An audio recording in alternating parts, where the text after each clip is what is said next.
Hi guys, and welcome to Bedtime History Relaxing. Tonight we step into the winter of 1247, where a medieval castle tower rises through the dark like a stone lantern, its narrow windows glowing faintly while a blizzard claws at the walls outside. Snow sweeps across the battlements, the wind moans through arrow slits, and somewhere below, a gate chain creaks as if the whole fortress is quietly complaining about the weather. You're not arriving for a banquet, a tournament, or a glamorous royal visit. No, you're here to sleep in a cold medieval tower during a storm, which means you probably won't survive this with your modern expectations of central heating, soft pillows, and not having smoke in your eyes. Still, the fire is burning, and that is enough for tonight. So, before you get comfortable, take a moment to like the video and subscribe, but only if you genuinely enjoy what I do here. And as always, tell me where you're watching from and what time it is in your little corner of the world. Now, dim the lights and let the tower take shape around you. You stand in the outer yard of a castle in the middle of winter, with the year 1247 lying heavy over the land. The date matters in a quiet way.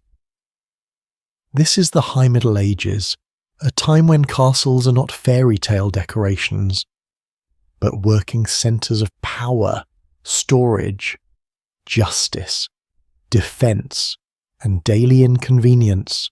A mainstream historical truth is that many castles in 13th century Europe were not just military buildings. They were households, offices, prisons, granaries, workshops, and symbols of authority all gathered behind walls. Very efficient.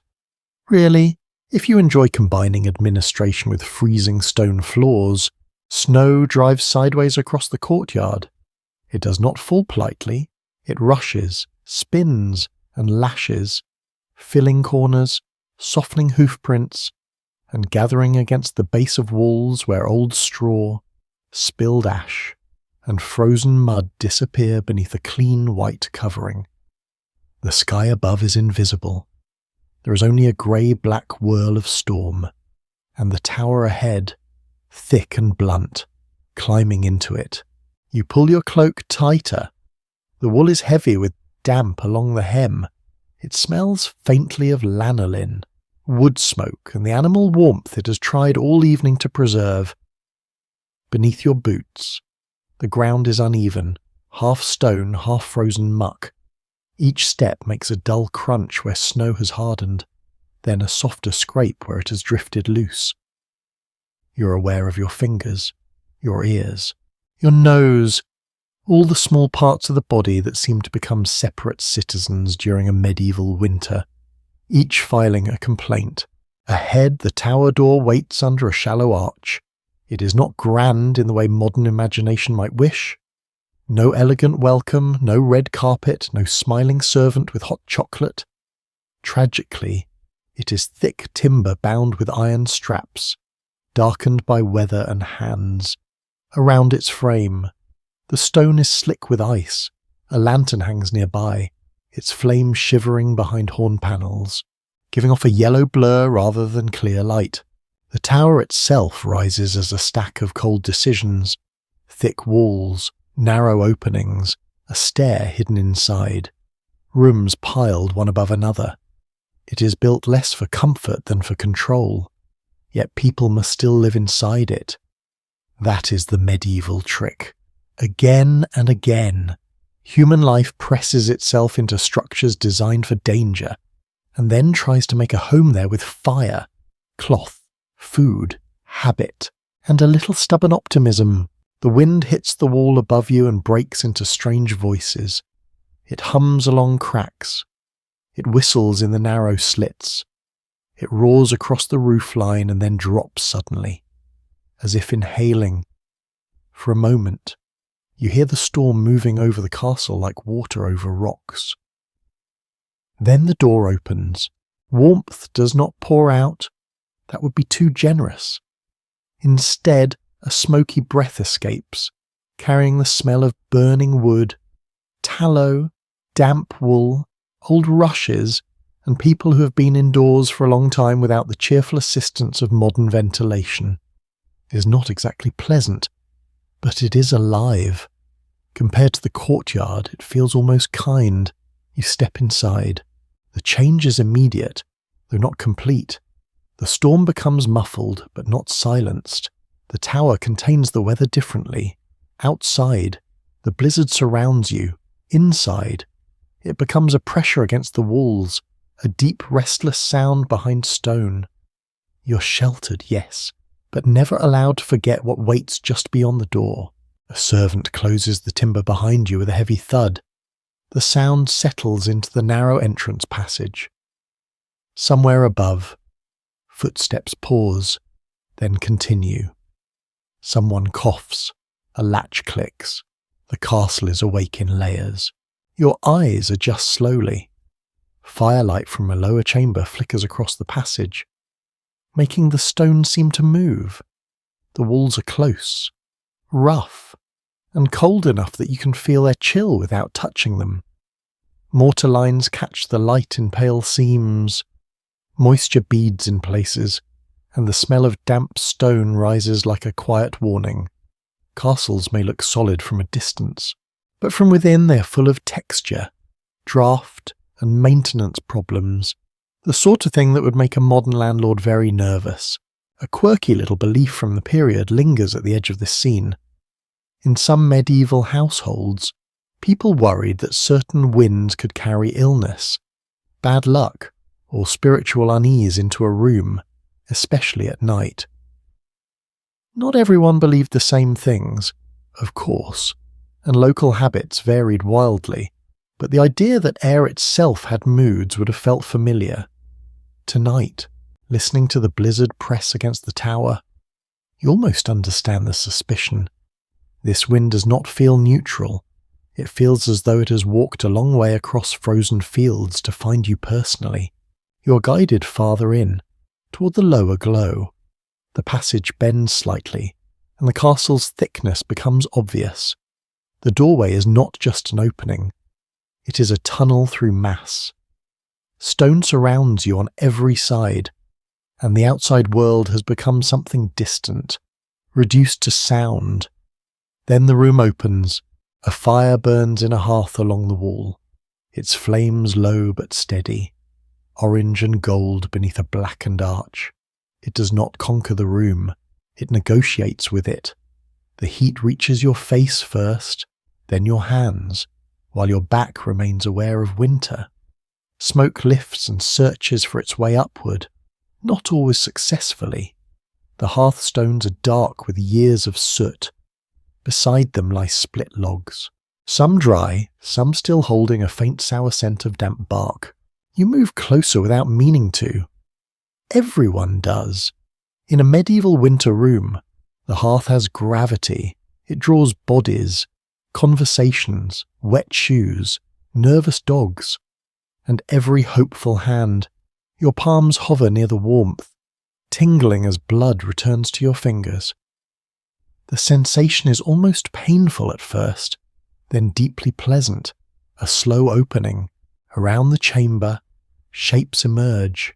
A bench against the wall, a small table, pegs with cloaks hanging from them, a chest pushed into a corner, rushes scattered over the floor, flattened by feet and darkened where mud has melted into them. The air holds layers of smell. Smoke first, then wool, then old food, then the mineral damp of the walls, then something faintly sweet from herbs mixed among the floor rushes. Perhaps lavender, meadow sweet, or whatever was available and affordable, which is always the less romantic half of history.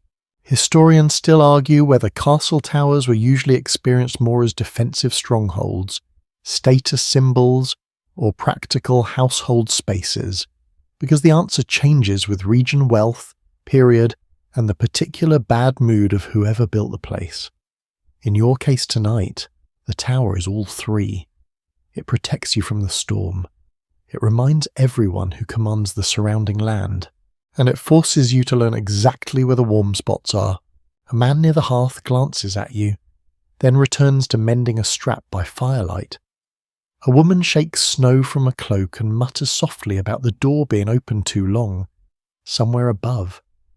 A child laughs once, then is hushed. The household is not asleep yet. It is folding itself inward. You are given a place near the fire for a moment, not too close, because sparks do not respect guests. Your outer cloak steams faintly. Droplets gather along the wool and vanish. Your boots soften as packed snow melts from the seams. The relief is simple and enormous. You're inside. You're not warm exactly, but you're warmer, and in this century, warmer is luxury with excellent public relations. Beyond the hearth, a narrow stair begins its turn upward into the tower wall. It disappears into shadow after only a few steps. That is where you will go soon, upward, away from the entrance, into a chamber where the fire may reach, where the storm may still whisper, where sleep will be attempted rather than guaranteed. For now, you linger at the edge of the hearth glow and listen. The blizzard strikes the tower again, hard enough that the shutters rattle somewhere overhead. The fire answers with a soft collapse of embers. Smoke curls, orange light trembles, and the room seems to breathe around you. You have crossed from the open storm into the stone body of the castle. Outside, snow keeps falling over roofs, walls, stables, carts, and sleeping fields. Inside, footsteps shift, timber creaks, and the spiral stair waits, dark and narrow, leading you higher into the long winter night. The stair waits like a dark thought in the wall. You leave the hearth reluctantly, because every step away from it feels like a small betrayal of common sense. The fire has begun to loosen the ache from your fingers, and now the tower asks you to climb higher, into colder air, along a spiral path made by people who clearly never had to carry a suitcase with little wheels. A servant lifts the lantern and nods toward the opening. You follow. The first steps are narrow and worn in the middle, hollowed by years of boots, leather soles, muddy feet, and urgent movement. The stone curves under you, rising in a tight coil. One hand finds the wall. It is rough, damp, and almost painfully cold. The other hand keeps your cloak close so it does not drag against the steps or catch on a projection. In a tower like this, even walking becomes a negotiation with architecture. A well-known feature of many medieval spiral stairs is that they were often arranged to favour defenders coming down from above, especially in right-turning staircases where a right-handed attacker climbing upward might have less room to swing a weapon. Not every staircase fits the neat rule, and real buildings are wonderfully inconsistent.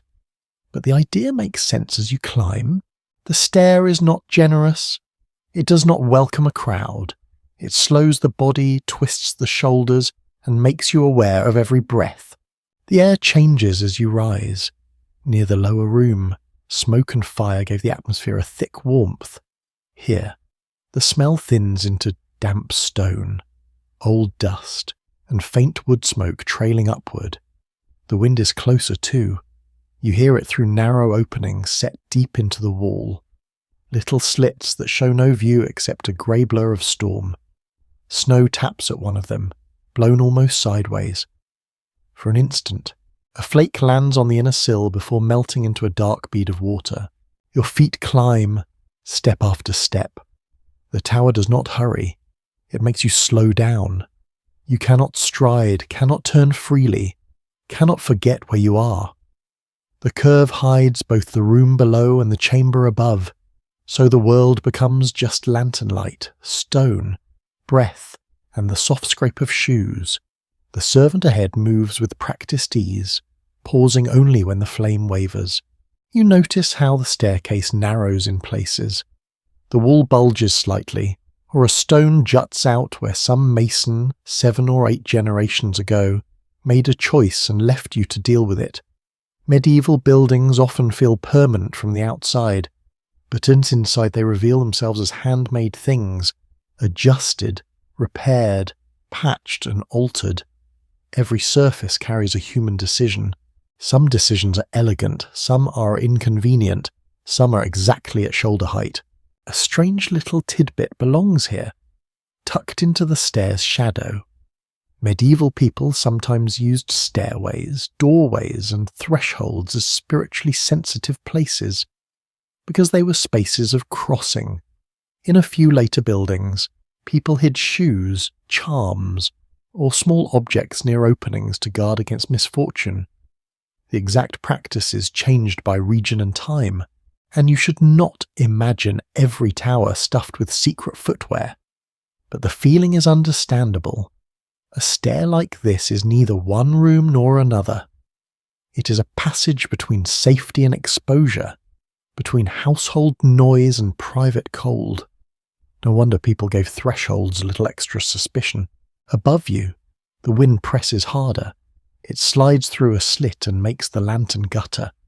The servant cups a hand around the flame, and for a moment the tower dims. You stop, listening. The silence inside the stair is not empty. It holds the muffled roar outside, the faint crackle of fire below, the thud of your own pulse. And somewhere far off, perhaps in the stable yard, the unhappy cry of an animal disturbed by the storm. Then the flame steadies, and you continue. The spiral makes you slightly dizzy. There are no broad landings where you can admire the view and think poetic thoughts about medieval life. That would be much too comfortable. Instead, there is a small recess where a person might step aside, perhaps with a bundle of firewood or a jug. The servant uses it briefly to let someone pass descending from above. The descending figure is wrapped in wool, head lowered, arms full of folded bedding. You turn sideways to make room. Cloth brushes your shoulder, a quick breath of lavender.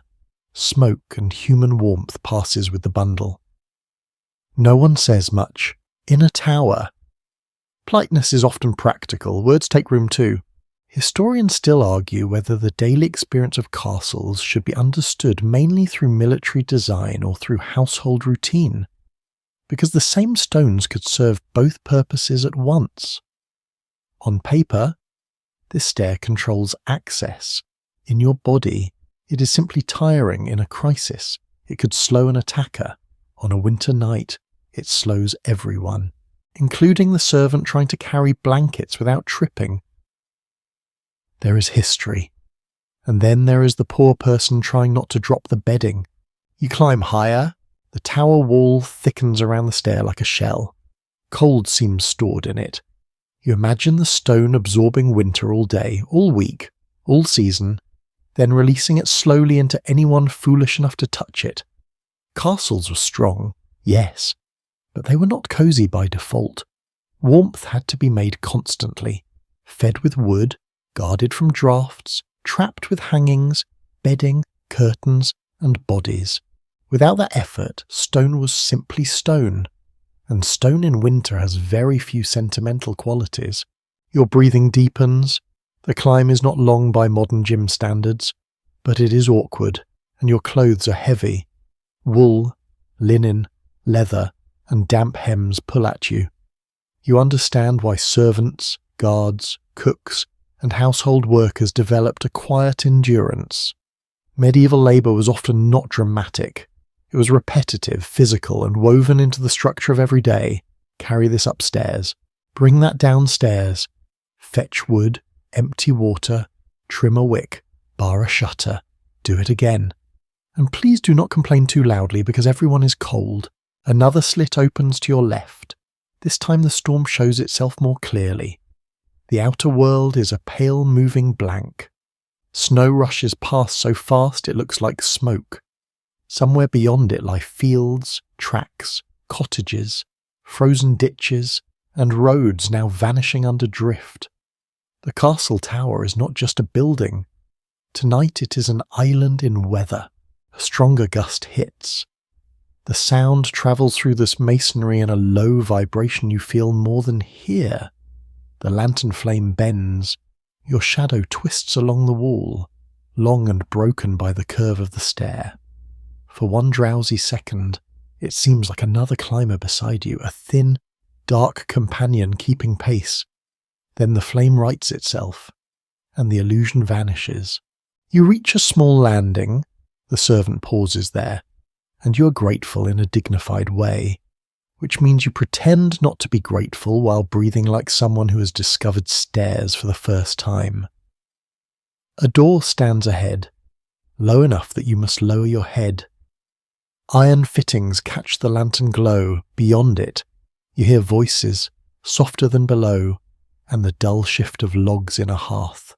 Before opening it, you turn slightly and look back down the spiral. The stair falls away into darkness, curling toward the lower fire, the entrance, the courtyard, and the storm-covered ground outside. You have climbed only a short distance, yet the world below feels removed. That is part of the tower's power. It separates, it orders, it makes height meaningful. The servant lifts the latch. Warmth touches your face again, fainter than before but real. Firelight spills onto the landing in a trembling band. The chamber above the gate waits beyond the door, with its guarded comfort, its smoky air, its narrow privacy, and its cold corners patient as old monks. You step through, carrying the sound of the spiral stair behind you. You step through the doorway and into the chamber above the gate. The room is not large. Medieval towers often surprise modern visitors in that way. We imagine endless halls and vast private apartments, but many castle rooms were practical spaces shaped by thick walls and defensive needs. The chamber before you feels less like a grand residence and more like a compromise between security and comfort. The door closes behind you with a dull wooden thump. Immediately, the sounds change. The spiral stair vanishes into silence. The lower levels become distant. The storm remains present, but softened, like waves heard through the walls of a house beside the sea. The blizzard still circles outside, searching every corner of the fortress, yet here it arrives only as a muted growl beyond stone and timber. A fire burns at one end of the room. Its flames are modest but steady, rising from a hearth built into the wall. The orange glow paints moving shadows across the ceiling beams. Light catches on iron fittings, wooden furniture, and hanging cloth. Every object seems softer near the hearth and harsher in the corners. That contrast defines the room. Near the fire, life feels possible. Far from it, winter waits patiently. You stand still for a moment, allowing your eyes to adjust. The chamber contains the things needed for a night's stay. A table, several stools, a large chest reinforced with iron bands, pegs fixed into the wall for cloaks and belts, a shelf holding candles and a few small personal items. Nothing extravagant, nothing wasted. The thick walls make the room feel sheltered, almost cave-like. In some places, the window openings are so deep that a person can sit inside them. Narrow stone embrasures lead to shuttered openings facing the outer world. One shutter rattles faintly under the force of the storm. You walk toward it. The stone beneath your hand feels ancient and cool. Even beside the fire, the walls never truly warm. They merely surrender a little of their cold. You ease the shutter open a finger's width. The blizzard immediately notices. A burst of icy air rushes through the gap. Snowflakes whirl inside, somewhere below, invisible in darkness. The gatehouse lies buried beneath drifting snow. You close the shutter again. That seems like enough outdoor adventure for one evening. A commonly accepted historical reality is that glass windows remained expensive and relatively uncommon in many medieval buildings. Wealthy castles might possess glazed windows in some areas. But shutters, oiled cloth, wooden coverings, and simple openings were still widespread solutions. Tonight, as the wind presses against the timber, you become very grateful for every layer standing between you and the storm. The room already contains several occupants. A middle-aged steward sits near the table examining a wax tablet and several folded documents. His face is lined by years of responsibility rather than old age. He studies numbers by candlelight with the determined expression of a man who suspects mathematics may personally betray him at any moment. Across the room, an older woman repairs a tear in a wool garment. Her needle flashes occasionally in the firelight. A younger servant stacks folded blankets near the wall. Nobody speaks loudly. The atmosphere encourages quiet. Winter evenings in castles often produced long periods of calm indoor work. Clothing needed repair. Accounts required checking. Tools demanded maintenance. Candles needed trimming. Life continued even while storms raged outside. The older woman glances up briefly. "Cold enough for you?" she asks. The question feels almost ceremonial. You nod. She smiles. No further explanation is necessary. Everyone understands winter. You settle onto a stool near the hearth. The heat reaches your knees first, then your hands, then your face. The sensation feels luxurious after the climb. You notice the smell of burning oak mixed with smoke and old stone. There is also a faint scent of beeswax from candles and a lingering trace of herbs. Somewhere nearby hangs a bundle of dried rosemary and sage. A curious medieval custom appears in many records and household traditions. Herbs were sometimes used not only for cooking but also for fragrance, protection, and comfort. Different communities attached different meanings to them. Some people believed certain plants could discourage illness or misfortune. Others simply appreciated that they smelled better than damp rushes and smoke. Honestly, it is difficult to argue with that logic. The fire crackles softly, a log shifts. Tiny sparks rise and vanish into darkness. You study the ceiling overhead. Heavy wooden beams support the upper floor. They are blackened by years of smoke. Unlike modern houses, medieval interiors often lived with smoke as a constant companion. Even well-designed fireplaces rarely captured all of it. The result is a room that carries traces of every winter that came before. Thousands of fires, thousands of meals, thousands of conversations, all layered invisibly into the wood. The steward mutters something under his breath while examining his records. A candle flickers. Outside. The wind pushes against the tower again. The room creaks gently. You begin to understand that castles are never completely still. Stone settles. Wood expands and contracts. Doors shift. Chains move. People walk overhead. Animals stir below. The building seems to possess its own heartbeat. Some researchers continue to debate exactly how private noble chambers truly were during the High Middle Ages. Modern ideas of personal space often do not fit medieval households particularly well. Even important individuals frequently live surrounded by servants, family members, guards, visitors, and constant activity. As you sit here, privacy feels relative. The chamber is certainly more secluded than the lower hall, yet several people share the space. Everyone knows everyone else's business to some degree. The fire belongs to all. The warmth belongs to all. The cold belongs to all as well. You glance toward the chest near the wall. Its lid bears scratches, dents, and repaired hinges.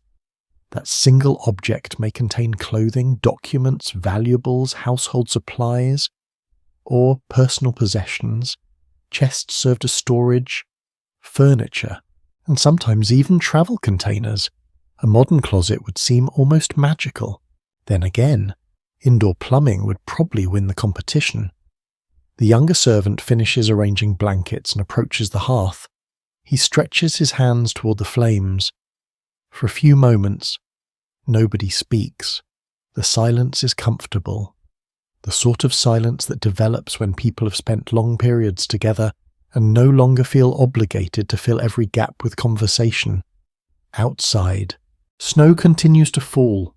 It piles against walls, it settles onto roofs, it fills wagon tracks, it smooths rough ground into white curves. The entire landscape beyond the castle is slowly disappearing beneath a frozen blanket. Inside, however, life contracts into a smaller world, a room, a fire, several people, enough food, enough fuel, enough shelter. In difficult weather, human priorities become wonderfully simple. The steward finally rolls up his documents. The older woman sets aside her sewing. The younger servant yawns. Night advances. The room darkens as candles burn lower. The hearth remains the centre of everything. You lean back slightly and allow yourself to relax. The tower feels secure now, not comfortable by modern standards, not warm in every corner, not free from drafts, yet undeniably secure.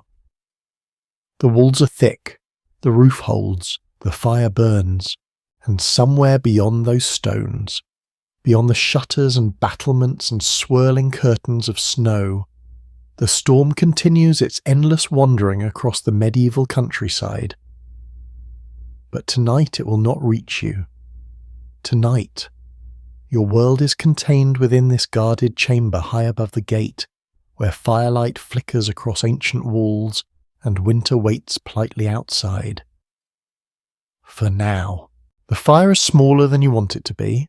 That is the first honest thought that settles into your mind as you sit in the chamber above the gate, watching flames bend around a half-burned log. From across the room, the hearth looks comforting, up close. It reveals the truth. This is not a roaring modern fireplace designed for atmosphere and holiday photographs. This is a working fire, measured carefully against the available wood, the needs of the night, and the knowledge that the storm outside may last longer than anyone prefers. You edge nearer. Heat brushes your face and hands while the rest of you remains alert to the cold behind. The warmth is uneven, almost personal. Your cheeks glow. Your knees begin to loosen. Your back still belongs to winter. If you shift even a little, one shoulder moves into comfort while the other drifts into shadow.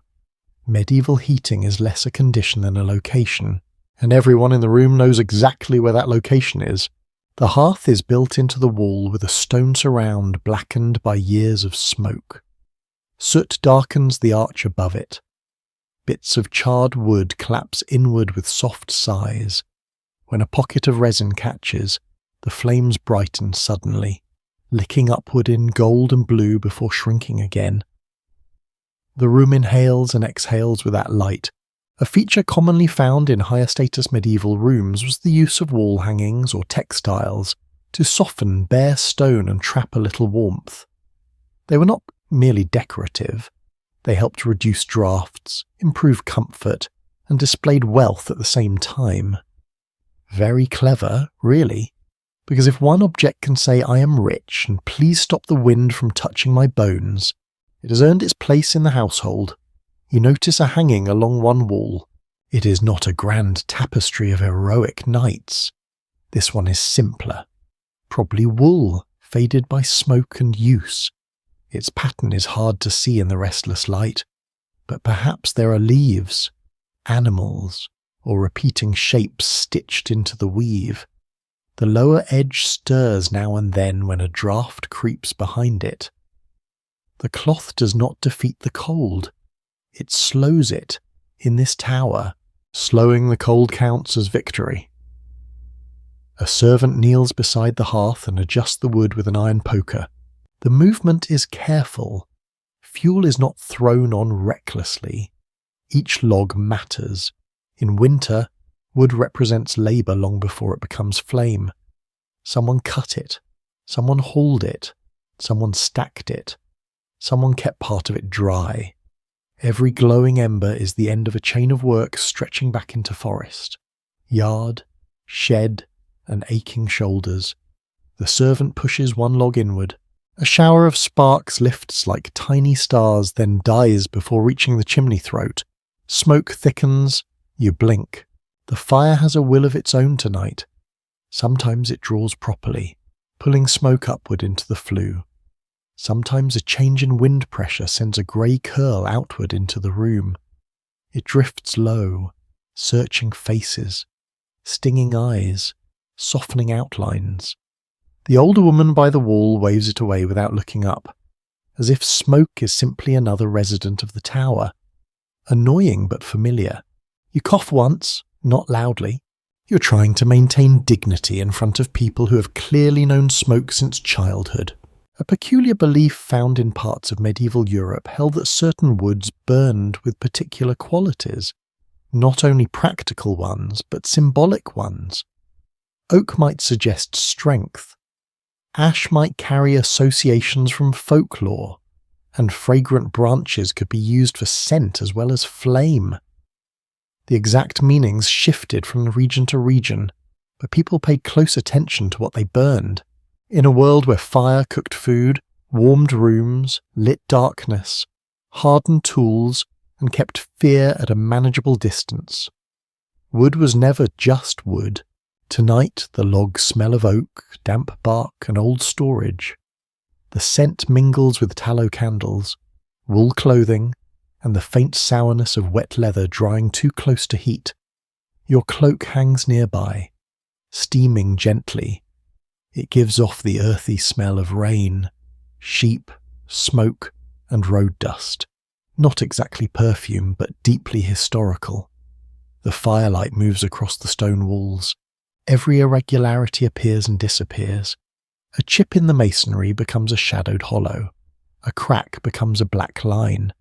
A patch of damp glitters briefly, then dulls again. The stone seems alive under flame, though you know it is only light playing across uneven surfaces. Still, in the long winter dark you can understand how imagination begins to work. The room gathers around the hearth in slow motions. The steward has put away his accounts and now stretches his feet toward the warmth. The younger servant rubs his hands together, then turns them palm down, then palm up again, warming each side like bread near a griddle. Someone has set a small pot near the edge of the fire, not over the hottest part, but close enough to keep its contents warm. A lid trembles faintly as liquid within stirs. No one wastes the heat. A stool is moved closer. A cup is warmed. A damp glove is laid near the stones. A pair of shoes waits at the edge of the glow, toes pointed toward flame like little worshippers. The surviving evidence leaves room for discussion about how efficiently medieval fireplaces heated tower chambers, especially since design varied so widely. Some hearths were large and draughty. Some chimneys worked better than others.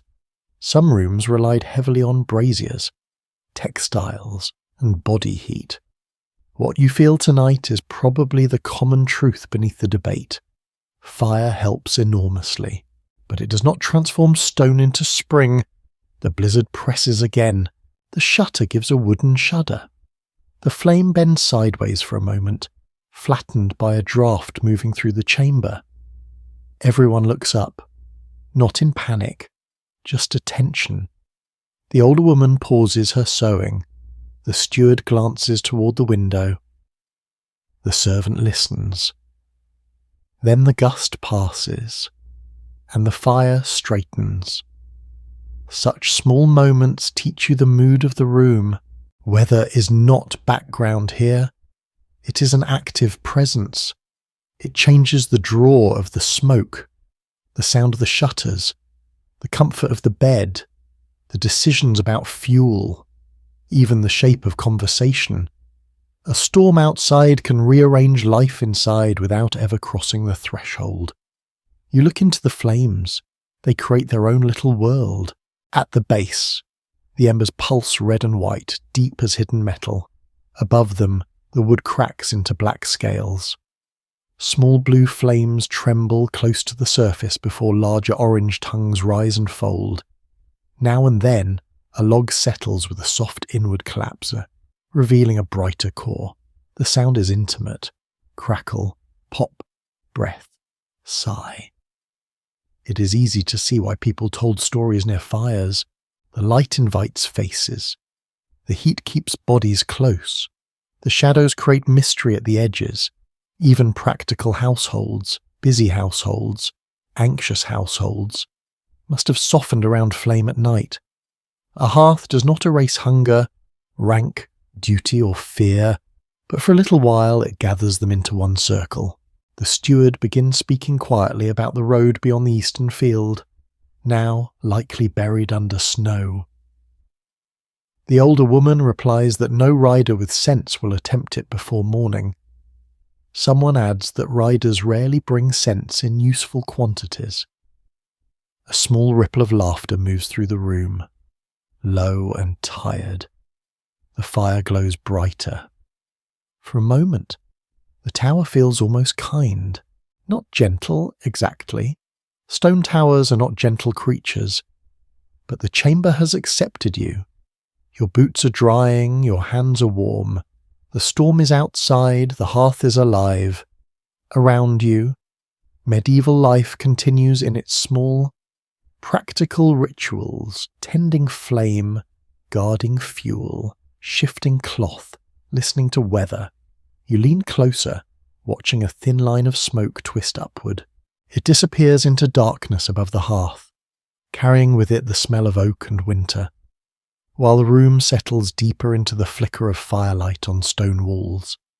The conversation near the hearth gradually fades into a comfortable murmur. Voices become softer. Movements become slower. Outside, the blizzard continues its endless work of burying roads, fences, and footprints. But inside the tower another task has begun. The household is preparing for sleep. You notice it first in small details. The older woman folds away her sewing. The steward rubs tired eyes and stretches stiff shoulders. Candles are trimmed. A stool is moved aside. Blankets are carried from one corner to another. Nothing dramatic happens. The room simply begins to fold inward, like a bird settling its feathers against the cold. The younger servant approaches the large chest you noticed earlier. The lid rises with a groan of iron hinges. Inside lies an assortment of folded textiles, wool blankets, linen sheets, fur coverings, spare garments, carefully arranged layers of warmth waiting for the long winter night. You find yourself suddenly interested in bedding. A sentence that would sound very suspicious at a dinner party but feels entirely reasonable in a castle tower during a blizzard. One well-documented aspect of medieval life was the importance of textiles. Cloth was valuable, labour-intensive, time-consuming to produce. A warm blanket represented real wealth because it required countless hours of work, from raising sheep to spinning yarn to weaving fabric. When you see folded bedding carried across the room, you're looking at stored labour as much as stored warmth. The servant lifts a wool blanket. The fabric is thick and slightly rough. Nothing about it resembles the cloud-like softness promised by modern mattress advertisements. Medieval bedding rarely aimed for luxury in the modern sense. It aimed for survival, and survival is currently winning. You're shown where you will sleep. The bed stands against an interior wall near the hearth. Calling it a bed is technically accurate, though your spine might wish to negotiate some details. The wooden frame is sturdy and slightly elevated above the floor. Across it stretches a support system of ropes and slats. On top rests a mattress stuffed with straw, wool, feathers, or some combination of materials depending on the household's resources. You press a hand into it. The surface yields unevenly. Interesting. Promising. Slightly alarming. The mattress possesses distinct hills and valleys, as though it has developed personal opinions about where a human body should be placed.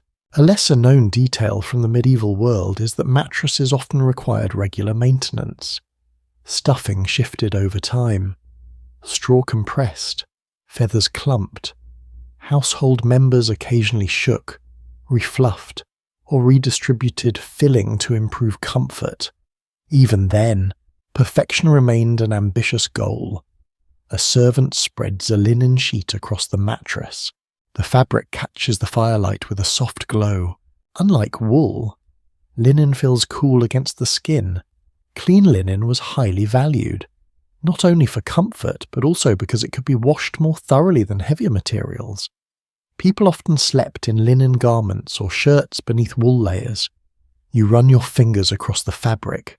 It feels surprisingly pleasant. Not luxurious, not silky, simply honest. The kind of material that performs its duty without demanding applause. More blankets follow, one layer, then another, then a fur covering folded neatly at the foot of the bed. The fur still carries a faint animal scent beneath traces of smoke and storage. It reminds you that warmth in 1247 often begins with another living creature. Sheep become wool. Animals become fur. Forests become firewood. Survival is built from transformations. The chamber grows quieter. The storm remains audible beyond the shutters. Wind scrapes across stone, snow rattles against wood. The tower occasionally answers with a low creak. You sit on the edge of the bed. The ropes beneath shift slightly. Not bad. Actually, better than expected.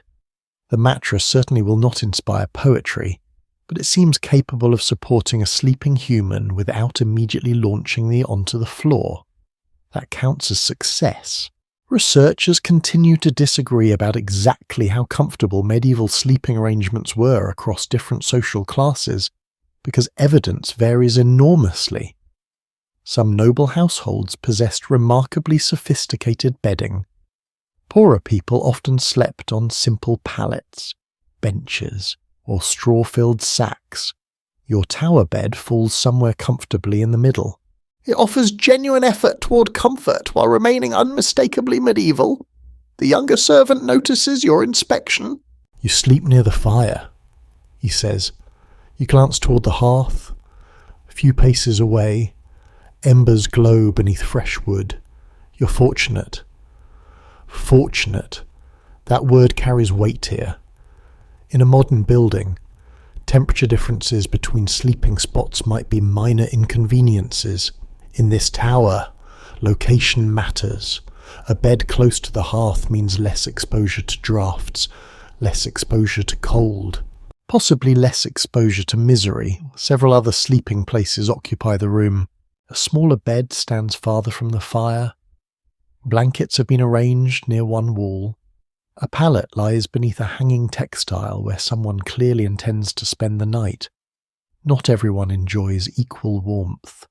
Not everyone expects it. The social structure of the household quietly reveals itself through sleeping arrangements as much as through clothing or titles. A curious custom from various parts of medieval Europe involved warming beds with heated objects before sleep. Stones, bricks, metal pans, or containers filled with hot material might be placed beneath bedding to take away some of the chill. Human beings have always been remarkably creative when confronted with cold feet. Tonight, no such luxury appears. Instead, the fire itself performs the work. The steward finally rises. He extinguishes one candle. The room immediately changes. Shadows deepen. Corners retreat farther into darkness. The fire becomes more important. Without electric light, flame determines the boundaries of your world. Everything beyond its reach grows mysterious. You remove your outer cloak. The warmth lingering near the hearth touches your sleeves. Your shoulders relax. The fatigue from the climb returns now that you have stopped moving. It settles into your muscles gradually, not unpleasantly, like a reminder that the day is ending.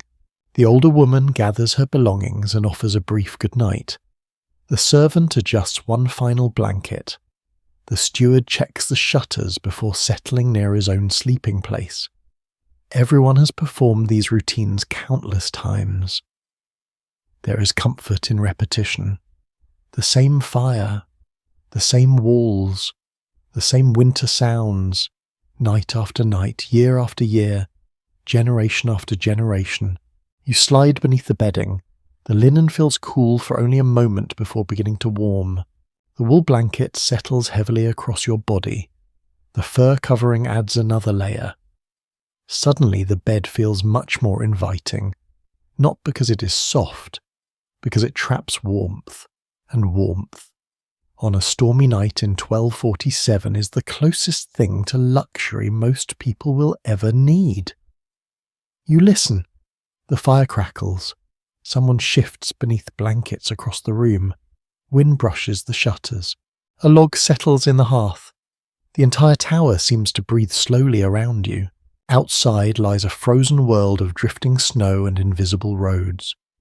Inside lies a pocket of light and heat suspended within thick stone walls. Your eyes grow heavier. The chamber grows dimmer. The blankets hold their warmth, and for the first time since arriving at the castle, you begin to understand that surviving winter is not really about defeating the cold. It is about building small islands of comfort against it. Tonight, this bed, this fire, and these walls form one such island high above the gatehouse. While the blizzard circles endlessly beyond the stone, the bed is warm, or at least warm enough, in the medieval world. That distinction matters. You settle deeper beneath the blankets, feeling layers of wool and fur hold the heat gathered from the hearth. The mattress shifts slightly beneath your weight. Somewhere inside it, straw negotiates a new arrangement with gravity. It is not a graceful process, but it eventually reaches an agreement. For a few peaceful moments, the room feels almost protected from the storm. Then the wind reminds everyone that protection is not the same thing as isolation. A sudden gust strikes the tower. The shutters rattle sharply. A faint whistle slips through the chamber. The hanging on the wall trembles. The fire flickers. You open your eyes again. The blizzard has found another crack. Not a large one. Not enough to threaten anyone. Just enough to announce its continued presence. This becomes one of the lessons of the night. Castles are strong. Castles are impressive. Castles are expensive. Castles are also surprisingly drafty. The thick stone walls keep enemies out, but they do not create airtight comfort. Medieval builders understood many things brilliantly. Eliminating every source of cold air was not always among them. The room settles again. Then another faint draught brushes your cheek. You look toward the shuttered window. The opening sits deep within the wall, surrounded by stone thick enough to form a narrow alcove. Even with the shutters closed, tiny movements of air continue to find pathways inward. A detail frequently mentioned in studies of medieval domestic life is that people expected houses and castles to be connected to the outside environment far more directly than modern occupants do. Buildings breathed, air moved, smoke escaped imperfectly, light entered selectively, weather remained a constant companion rather than a distant inconvenience. Tonight, that relationship feels very personal. The younger servant, already half wrapped in blankets across the room, notices the draught too. Without a word, he stands and crosses the chamber. He presses against the shutter. The wood creaks. A latch is adjusted. The whistle softens. Problem solved. Or at least reduced to a more acceptable level of annoyance. He returns to his bedding. No one congratulates him. This is simply winter maintenance. You listen to the sounds around you.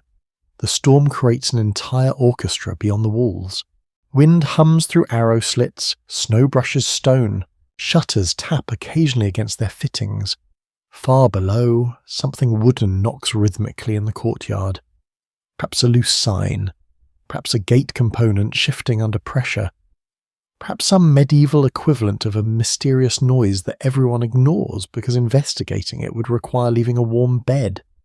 The thought is strangely comforting. Certain human habits never change.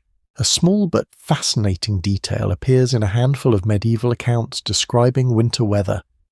Some people believed that particular sounds made by wind could predict future conditions. A moaning gust might suggest worsening storms. Sharp whistling might indicate changing direction.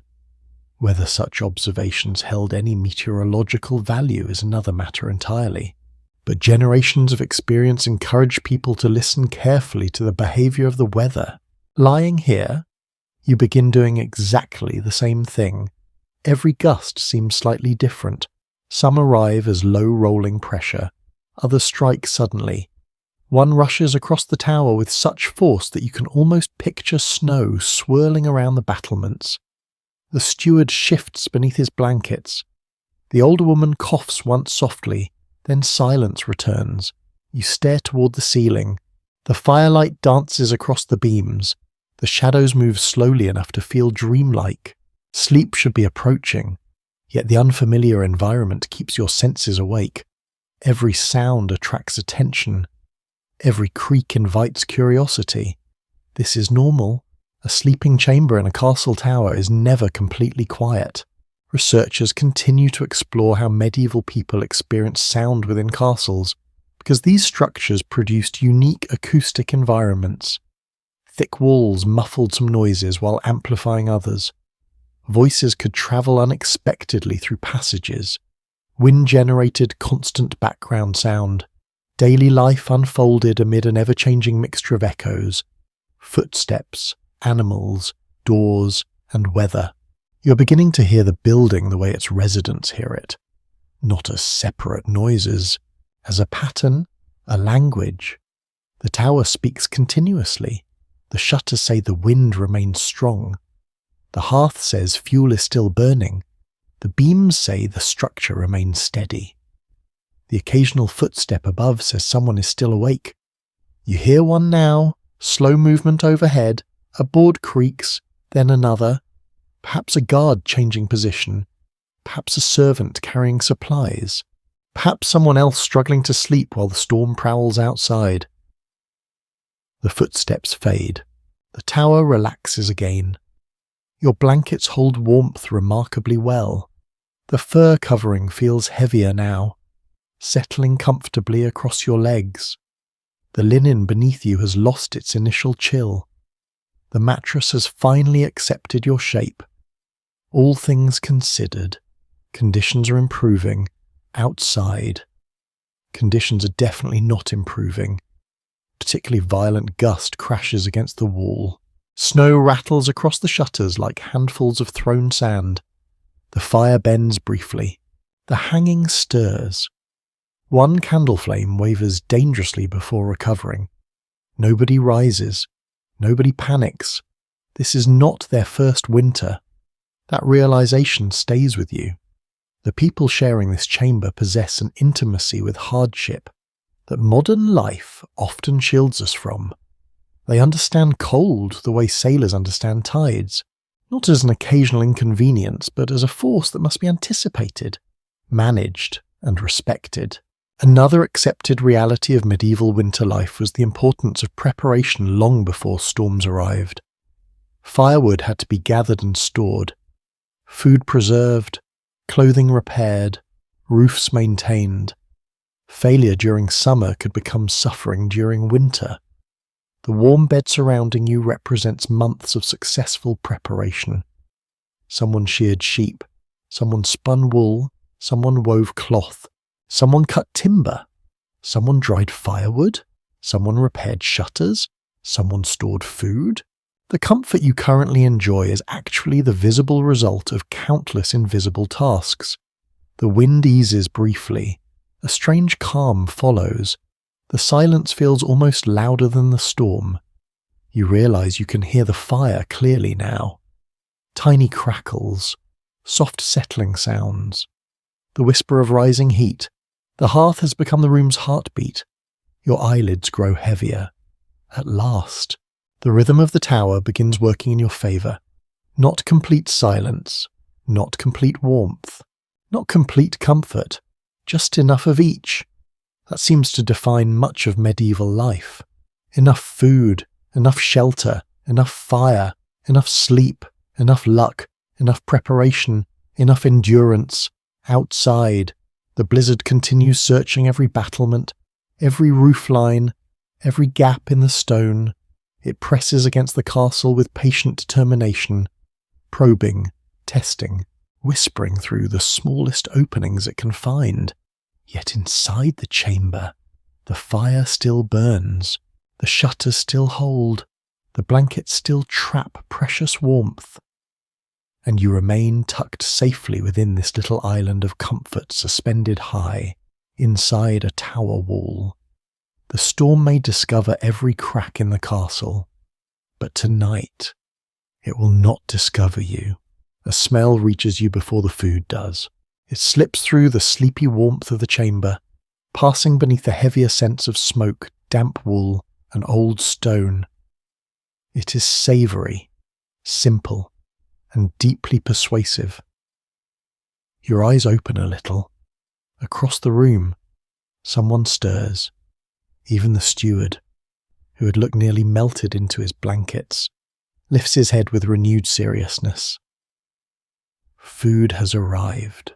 A servant enters carefully with a wooden tray, shoulders hunched against the draught that follows through the door.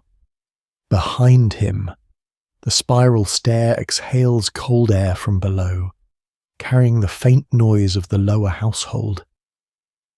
For a moment, you hear distant voices, the scrape of a pot, the bark of a dog, and then the door closes again. The room returns to its smaller world. On the tray are bowls, a round loaf, a small crock, and a jug wrapped in cloth to keep some warmth in it. Nothing looks theatrical. Nothing arrives under silver covers. No peacock with gilded feathers. No dramatic medieval feast scene. No bard in the corner strumming like he has a very flexible contract. This is winter food, practical and welcome. You sit up beneath the blankets. The room brightens slightly as another candle is lit. The bowls are handed out one by one. Your fingers close around wood warmed by the contents inside. The heat seeps into your palms, and immediately the bowl feels like a treasure. It contains pottage, thick and humble, made from grains, vegetables, perhaps beans or peas, with herbs and scraps of flavour from whatever the kitchen could spare. The surface steams gently.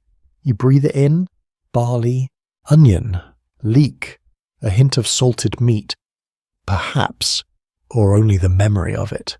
Across much of medieval Europe, pottage was an everyday food for people of many ranks. Though its richness varied greatly, in a noble household, it might be improved with better ingredients, spices, meat broth, or dairy. In poorer homes, it could be far plainer. The basic idea was beautifully sensible. Put nourishing things into a pot, cook them until soft, and let warmth become food. You lift the spoon. The first mouthful is thick, salty, and comforting. Not refined, not elegant, but very effective. It settles into you like a small fire travelling downward. The bread comes next. A piece is torn from the loaf and passed into your hand. The crust is firm. The inside is dense and slightly sour. It has the honest chew of grain that expects you to participate in the meal rather than simply admire it. You dip it into the pottage and let it soften around the chamber. Everyone eats quietly at first. The storm has made the meal feel more important. When travel is impossible and the roads vanish, food inside the walls becomes a kind of reassurance. The castle may be cold, smoky, crowded, and full of suspicious noises, but it can still feed you. That matters. The jug is opened. Warm ale, small beer, or spiced drink is poured into cups. The liquid is not scalding, but it carries heat and a faint sweetness. You sip carefully. It tastes of malt, herbs, perhaps a trace of honey if the household is feeling generous. The drink warms your throat. Modern people often imagine medieval water as universally unsafe and ale as the only drink. But the truth is more complicated.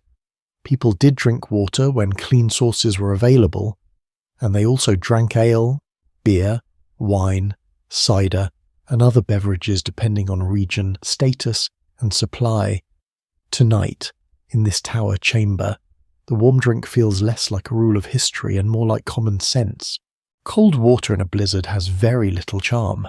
The older woman eats slowly, her bowl close to her chest. The steward uses his bread to gather every last trace of broth, a movement practiced enough to be almost graceful.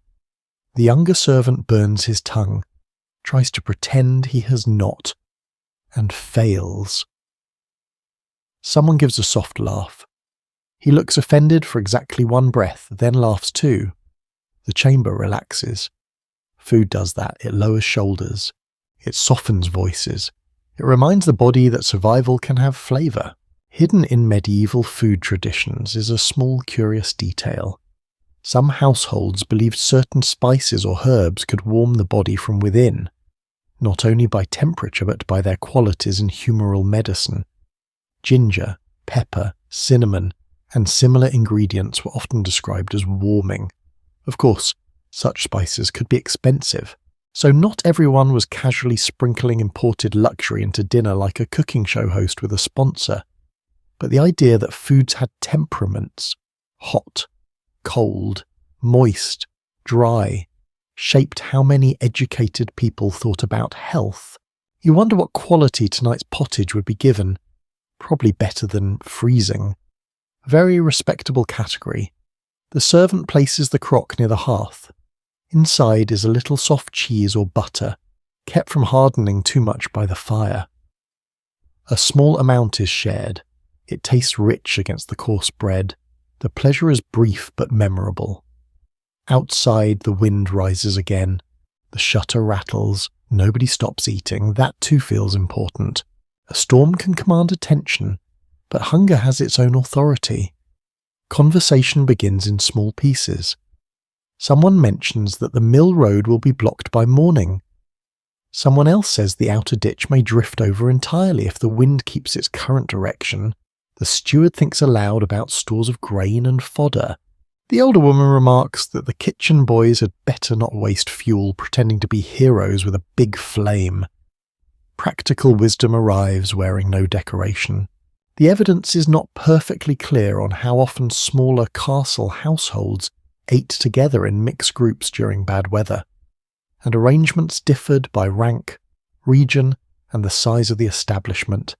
Still, storms compress households.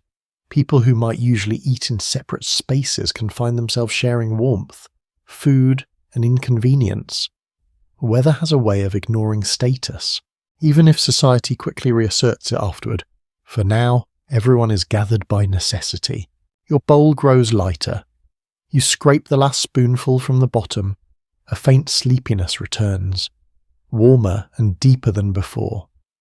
Food joins the blankets and the fire in persuading your body that perhaps the night can be endured, perhaps even enjoyed, if one keeps expectations medieval enough. The loaf is reduced to fragments, the jug is stoppered, the bowls are collected. The servant pauses near the door, listening before he opens it, as if judging the mood of the stair beyond. When he lifts the latch, a curl of colder air enters. The fire flickers. The smell of the lower levels briefly returns. Kitchens, damp rushes, animals, smoke, and labour. Then he disappears with the train, and the door closes. The chamber seems quieter after the meal, not empty, satisfied. The steward settles back with a sigh. The younger servant pulls his blanket higher. The older woman murmurs something that may be a prayer or maybe a comment about her knees. In a medieval winter, both are understandable. You lie down again. The warmth inside you meets the warmth around you. The storm continues outside, but its sound has softened. Or perhaps you have snow taps the shutters. The fire murmurs somewhere below. The kitchen returns to its own rhythm of cleaning, banking embers and preparing for morning. You close your eyes. The taste of bread and barley lingers faintly. For one small stretch of the long night, the castle has done what it was meant to do. It has gathered people behind walls, shared out food, guarded the flame, and turned a dangerous winter evening into something survivable. Not luxurious, not easy, but enough. And in 1247, enough is a very beautiful word. The meal leaves behind more than empty bowls. It leaves warmth, not just the physical kind settling comfortably in your stomach, but the quieter warmth that comes from sharing food while a storm prowls beyond the walls. The chamber feels different now. The fire burns no brighter than before. The wind remains just as fierce outside, yet something in the room has softened. People settle more deeply into themselves. Voices become lower, movements become slower. The long winter evening begins drifting toward its next stage. You pull the blanket slightly higher and watch the chamber through half-closed eyes. The steward sits nearest the table, though even now his position says something about his place within the household. Across the room, the younger servant occupies a simpler sleeping space. The older woman rests between worlds, neither commanding the room nor entirely separate from its centre. The arrangement appears natural, effortless, yet it reflects a system that shapes every corner of castle life: status, hierarchy, duty. The invisible architecture that exists alongside stone walls. Castle households were complex communities. Beyond the lord and his family stood stewards, clerks, servants, guards, cooks, stable workers, craftsmen, messengers, and countless others. Each person occupied a place within a structure that determined responsibilities, privileges, sleeping arrangements, food portions, and daily routines. Tonight, you begin noticing those distinctions everywhere. Not harshly, not dramatically, simply as part of the room's rhythm. The steward receives reports and manages records. The servant carries supplies and tends practical needs. The older woman possesses the quiet authority of experience. Everyone contributes something different. The firelight reveals these relationships without anyone needing to explain them. A log shifts in the hearth. The sound echoes softly through the chamber. You watch the younger servant rise once more to adjust the fire. No one orders him.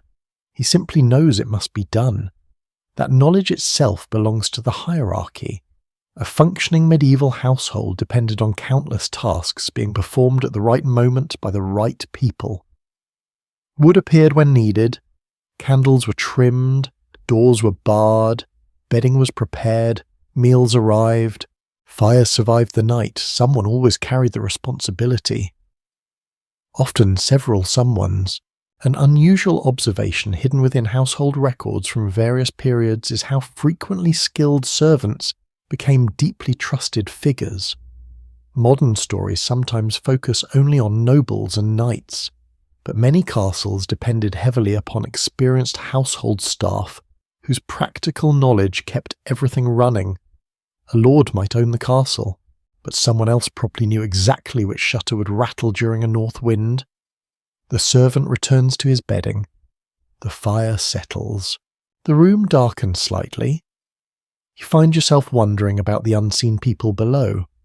In the kitchens, someone may still be cleaning pots. Near the stables, a groom may be checking animals before sleep. A gatekeeper may be making one final inspection. A guard may be cursing the weather with admirable creativity. The tower chamber feels peaceful partly because so many others continue working elsewhere. The thought gives the castle new depth. You're not inside a building, you're inside a living organism. Every room serves a purpose. Every person connects to someone else. Every task supports another. Outside, the wind strikes again. The shutters tremble. The steward glances toward the sound instinctively. For a brief moment, you see the weight he carries. Not fear, responsibility. Storms create problems. Problems create decisions. Decisions often arrive on the desk of whoever manages supplies, labour, and resources. The blizzard may seem romantic from beneath warm blankets, but somewhere in the castle it represents calculations about food, fuel, and travel. A surviving account from medieval England mentions concern over provisions during severe weather. Such worries were entirely practical. Snow could delay deliveries, trap travellers, and complicate communication.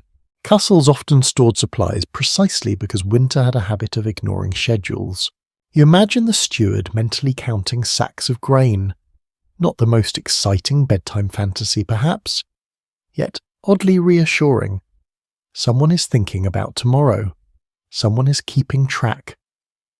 The older woman begins telling a short story, not a formal tale, just a memory. She recalls a winter years ago when snow piled so high against a building that people exited through an upper opening rather than the door. Whether the story has grown slightly taller with each retelling remains uncertain. Nobody challenges it. The younger servant listens with wide eyes. The steward smiles faintly. You suspect he's heard this story before, possibly many times. That is another small comfort of household life. The same stories return, the same jokes, the same complaints, the same observations about weather. Human beings create stability through repetition. The archaeological record can be read in more than one way when it comes to understanding social relationships inside castles. Grand halls and official documents tell part of the story, but daily interactions leave fainter traces. How people shared space, exchanged stories, formed friendships, and navigated authority remains harder to reconstruct. Yet evenings like this provide clues. The room contains rank. It also contains familiarity. The two coexist. The older woman finishes her tale. The younger servant laughs. The steward shakes his head and claims the snow was probably half as deep. She immediately insists it was twice as deep. Everyone seems satisfied with this arrangement. The fire glows red and gold. The conversation fades again. Outside, the blizzard continues piling snow against walls and towers. Inside, the castle contracts into smaller circles. The courtyard becomes irrelevant. The surrounding countryside disappears. The kingdom itself feels distant. Only the household remains. The people sharing this room, the people sleeping below, the people keeping watch above. You realize that medieval life often depended less on individual independence than on networks of obligation and cooperation. Modern culture celebrates self-sufficiency. A castle winter encourages something different. Survival comes through collective effort.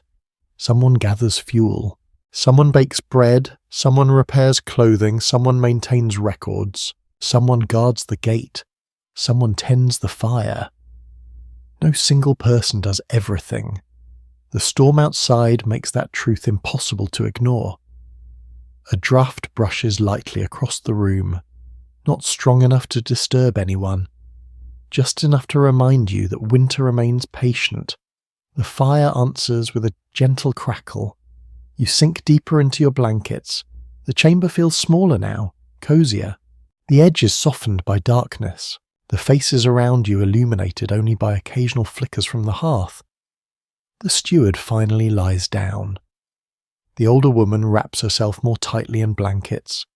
The younger servant curls near the wall. One by one, the room surrenders to sleep. Yet even as silence settles, you remain aware of the invisible structure surrounding you, the hierarchy, the duties, the shared responsibilities, the countless people occupying different places within the castle, some resting, some working, some standing watch against the snow. Together they form the household that allows this tower chamber to remain warm, fed and secure while winter storms roam the night beyond the walls. You listen to the wind one more time, then to the fire, then to the breathing of those around you. The castle is still awake, just more quietly now. The room drifts closer to sleep, but somewhere beyond the chamber walls, the night is only beginning. You hear it first as a faint sound beneath the wind, footsteps. Not the casual footsteps of servants moving between tasks, not the slow tread of someone preparing for bed. These are measured, deliberate, repeating at regular intervals, a guard on watch. The The sound comes and goes as the person passes beyond different sections of the tower. Stone absorbs some noises and amplifies others. One moment the footsteps seem close enough to touch. The next they vanish entirely, swallowed by masonry and darkness. You remain beneath your blankets, listening. Outside. Snow continues to sweep across the battlements. Inside. Someone remains awake for everyone else's sake. The realization feels strangely comforting. A castle at night is not truly asleep. Even during the deepest hours, certain people remain alert. Gates must be monitored. Fires must be observed. Strange sounds must be investigated. Visitors might arrive unexpectedly. Weather might cause damage. Livestock might require attention. Sleep exists, but vigilance never disappears completely. In castles throughout medieval Europe, watch duties formed an essential part of daily life. Guards monitored entrances, walls, towers, and surrounding approaches. During peaceful times, the work could be repetitive. During dangerous periods, it became critical. Either way, someone had to stand between the household and uncertainty. Tonight, uncertainty wears the shape of a blizzard. You picture the watchman outside. He stands somewhere along the wall, walk, or tower platform, wrapped in layers of wool and cloak, shoulders hunched against the weather. Snow gathers along his boots. Wind pulls at his clothing. A lantern perhaps swings nearby, casting weak circles of light into swirling white darkness. It is not glamorous. History often gives us images of shining armour and heroic battles. Much less attention is paid to the reality of standing in freezing weather at midnight, wondering whether your toes still exist. The footsteps return, slow, steady, then gone again. A detail modern visitors rarely imagine is how much boredom accompanied military service in many periods. Long hours of observation, routine patrols, equipment maintenance, and waiting often filled far more time than dramatic action. Even during dangerous eras, many guards spent nights battling fatigue, weather, and monotony rather than invading armies. You suspect tonight falls firmly into that category. No enemy commander in his right mind would choose this weather. The storm itself has effectively taken over defensive duties. Snow blinds, wind exhausts, cold punishes. Nature is standing watch alongside the garrison. A sudden gust rattles the shutters. You hear something metallic outside.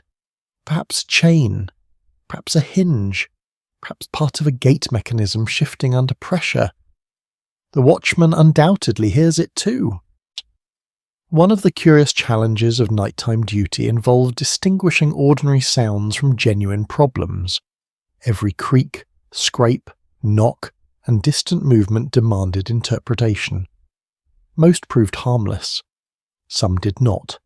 The human imagination rarely helps. You know this because your own imagination immediately begins producing possibilities. Loose shutter, fallen branch, snow sliding from a roof, ghostly medieval visitor, very large goose. You decide the goose theory feels unlikely but not impossible. The footsteps pause, then continue. The rhythm becomes almost soothing. You find yourself measuring time through it. Step, step, step, turn, step, step, step. The pattern repeats. The castle breathes through routine. Above the wind, beneath the darkness, ordinary tasks continue. Researchers examining medieval military life often note how heavily discipline depended upon repetition. Procedures became habits. Habits became reliability.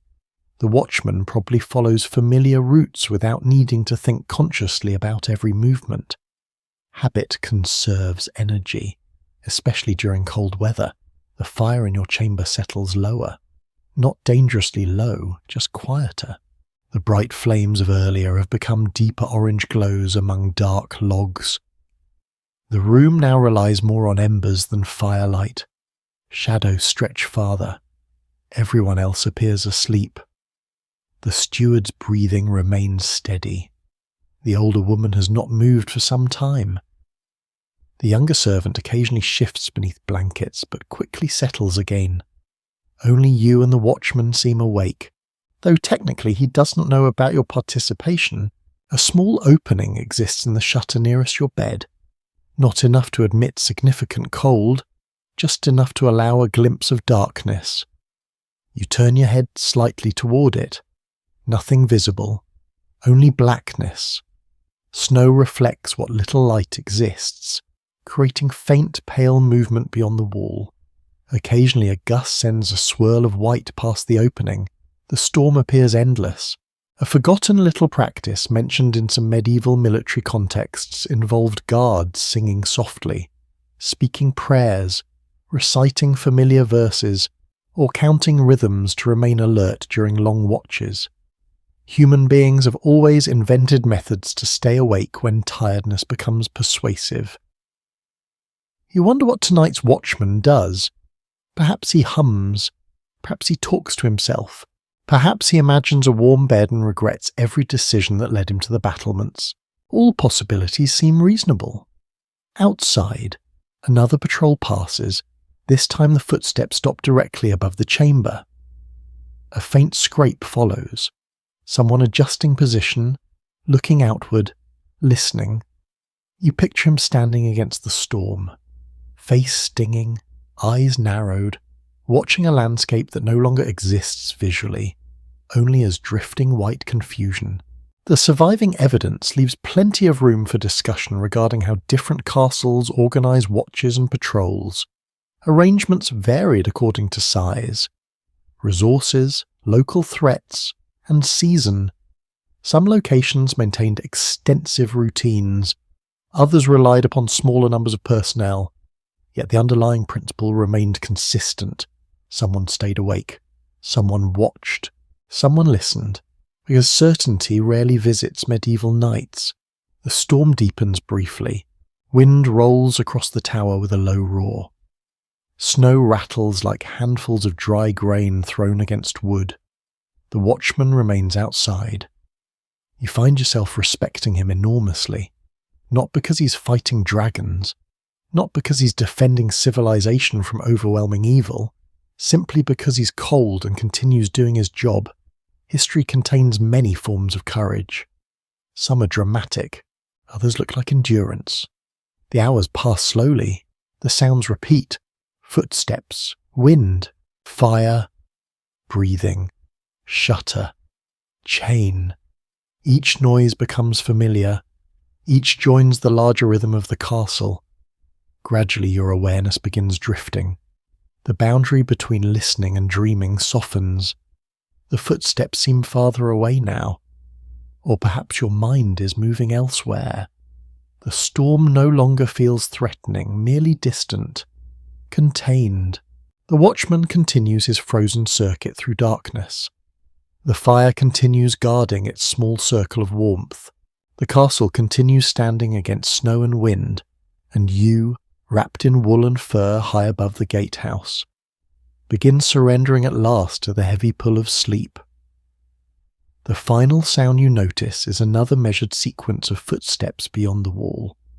Steady, reliable, patient, a human heartbeat moving through the winter night. Sleep comes close, then slips away, not abruptly, not unpleasantly.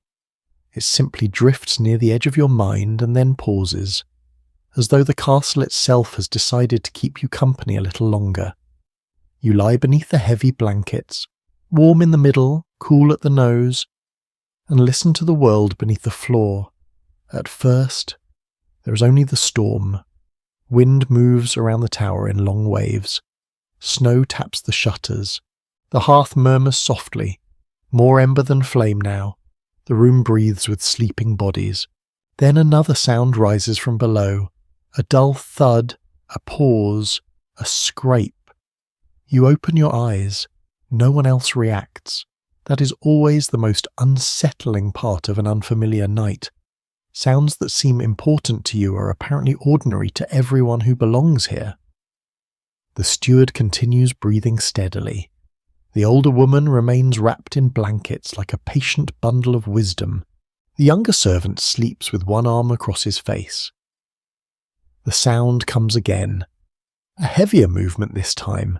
Something large shifting below, perhaps a door, perhaps a storage chest, perhaps a person carrying a burden. The floor does not explain itself. In a tower like this, rooms are stacked vertically, each with its own purpose. Below may be a guard room, a storage area, a passage near the gate, or a space used by servants moving between duties. Castles were never arranged merely for beauty. They were arranged around access, defence, storage, work, and the constant challenge of keeping a household functioning in all seasons. You remember the spiral stair curling downward into shadow. You remember the lower hearth, the entrance passage, the smell of damp cloaks and stone. All of that remains beneath you, not gone, only hidden. Another sound. This time a clink of metal, a chain perhaps. The gate mechanism below may be shifting in the wind, or someone may be checking a fastening in a castle gatehouse.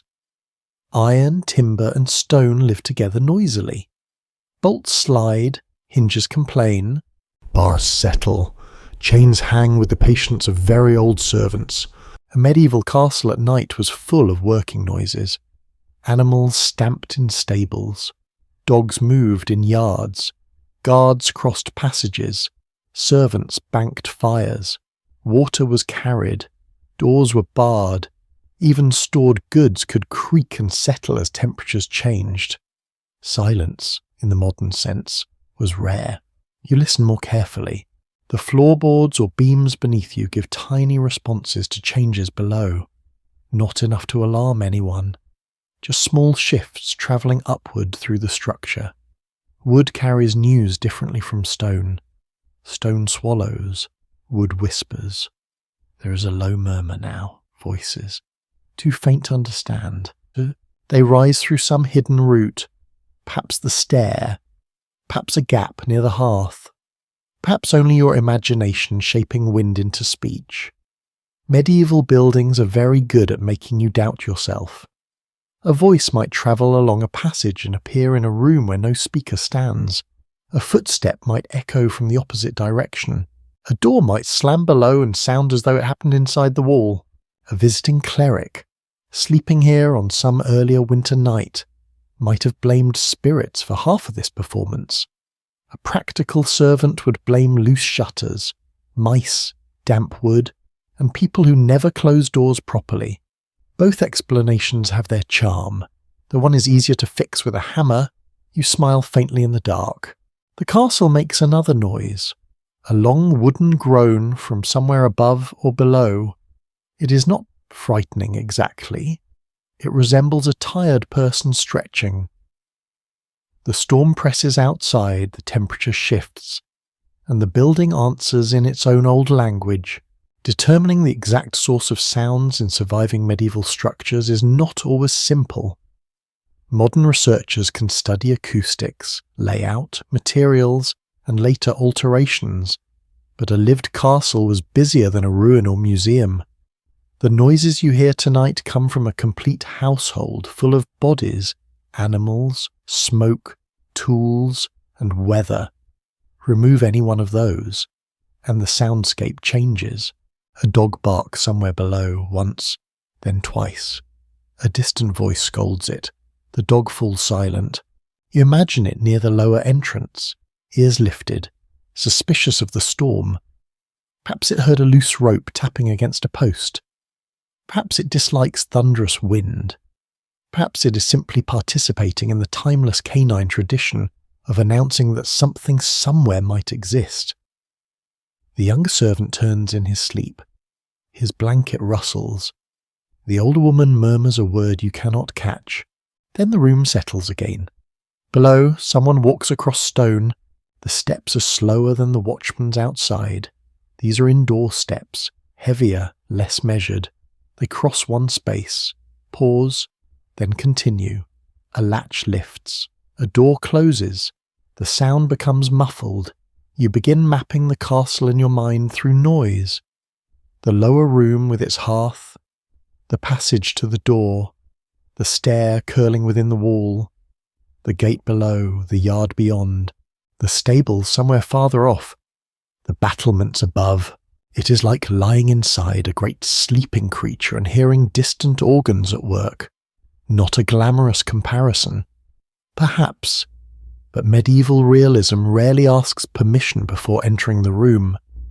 A faint smell rises with the shifting air. Smoke, damp rushes, animal warmth.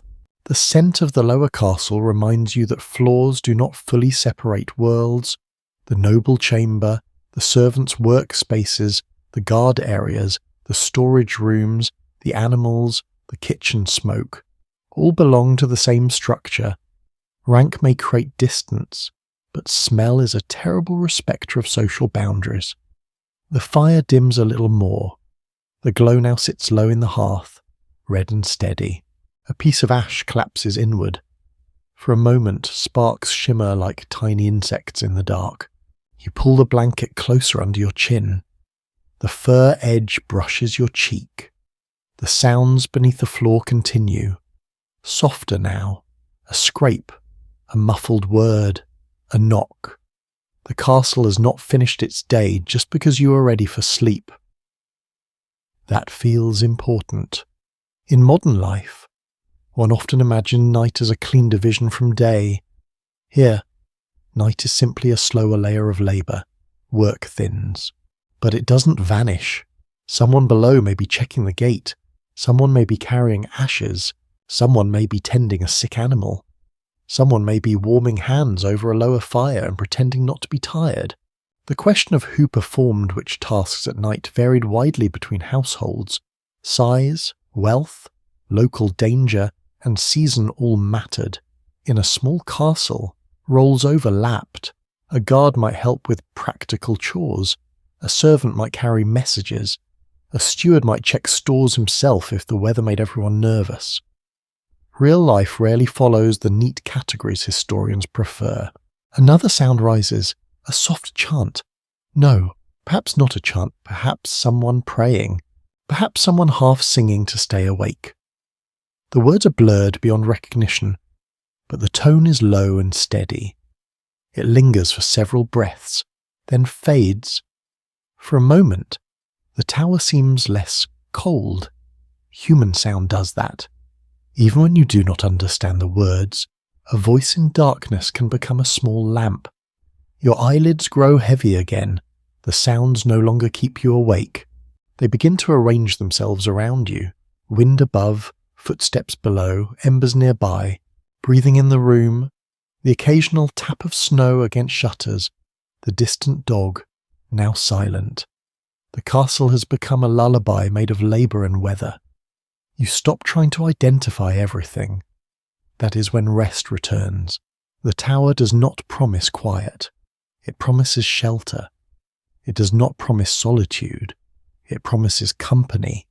Even through floors and walls, somewhere below, the household continues its hidden night work. Somewhere above, the watchman keeps his frozen path. Around you, the chamber sleeps, and you finally let the sounds beneath the floor become part of the dark, steady rhythm carrying you deeper into the medieval night. At some point, without quite noticing when, you drift into that strange middle ground between waking and sleep. The fire still glows, the storm still rumbles beyond the walls.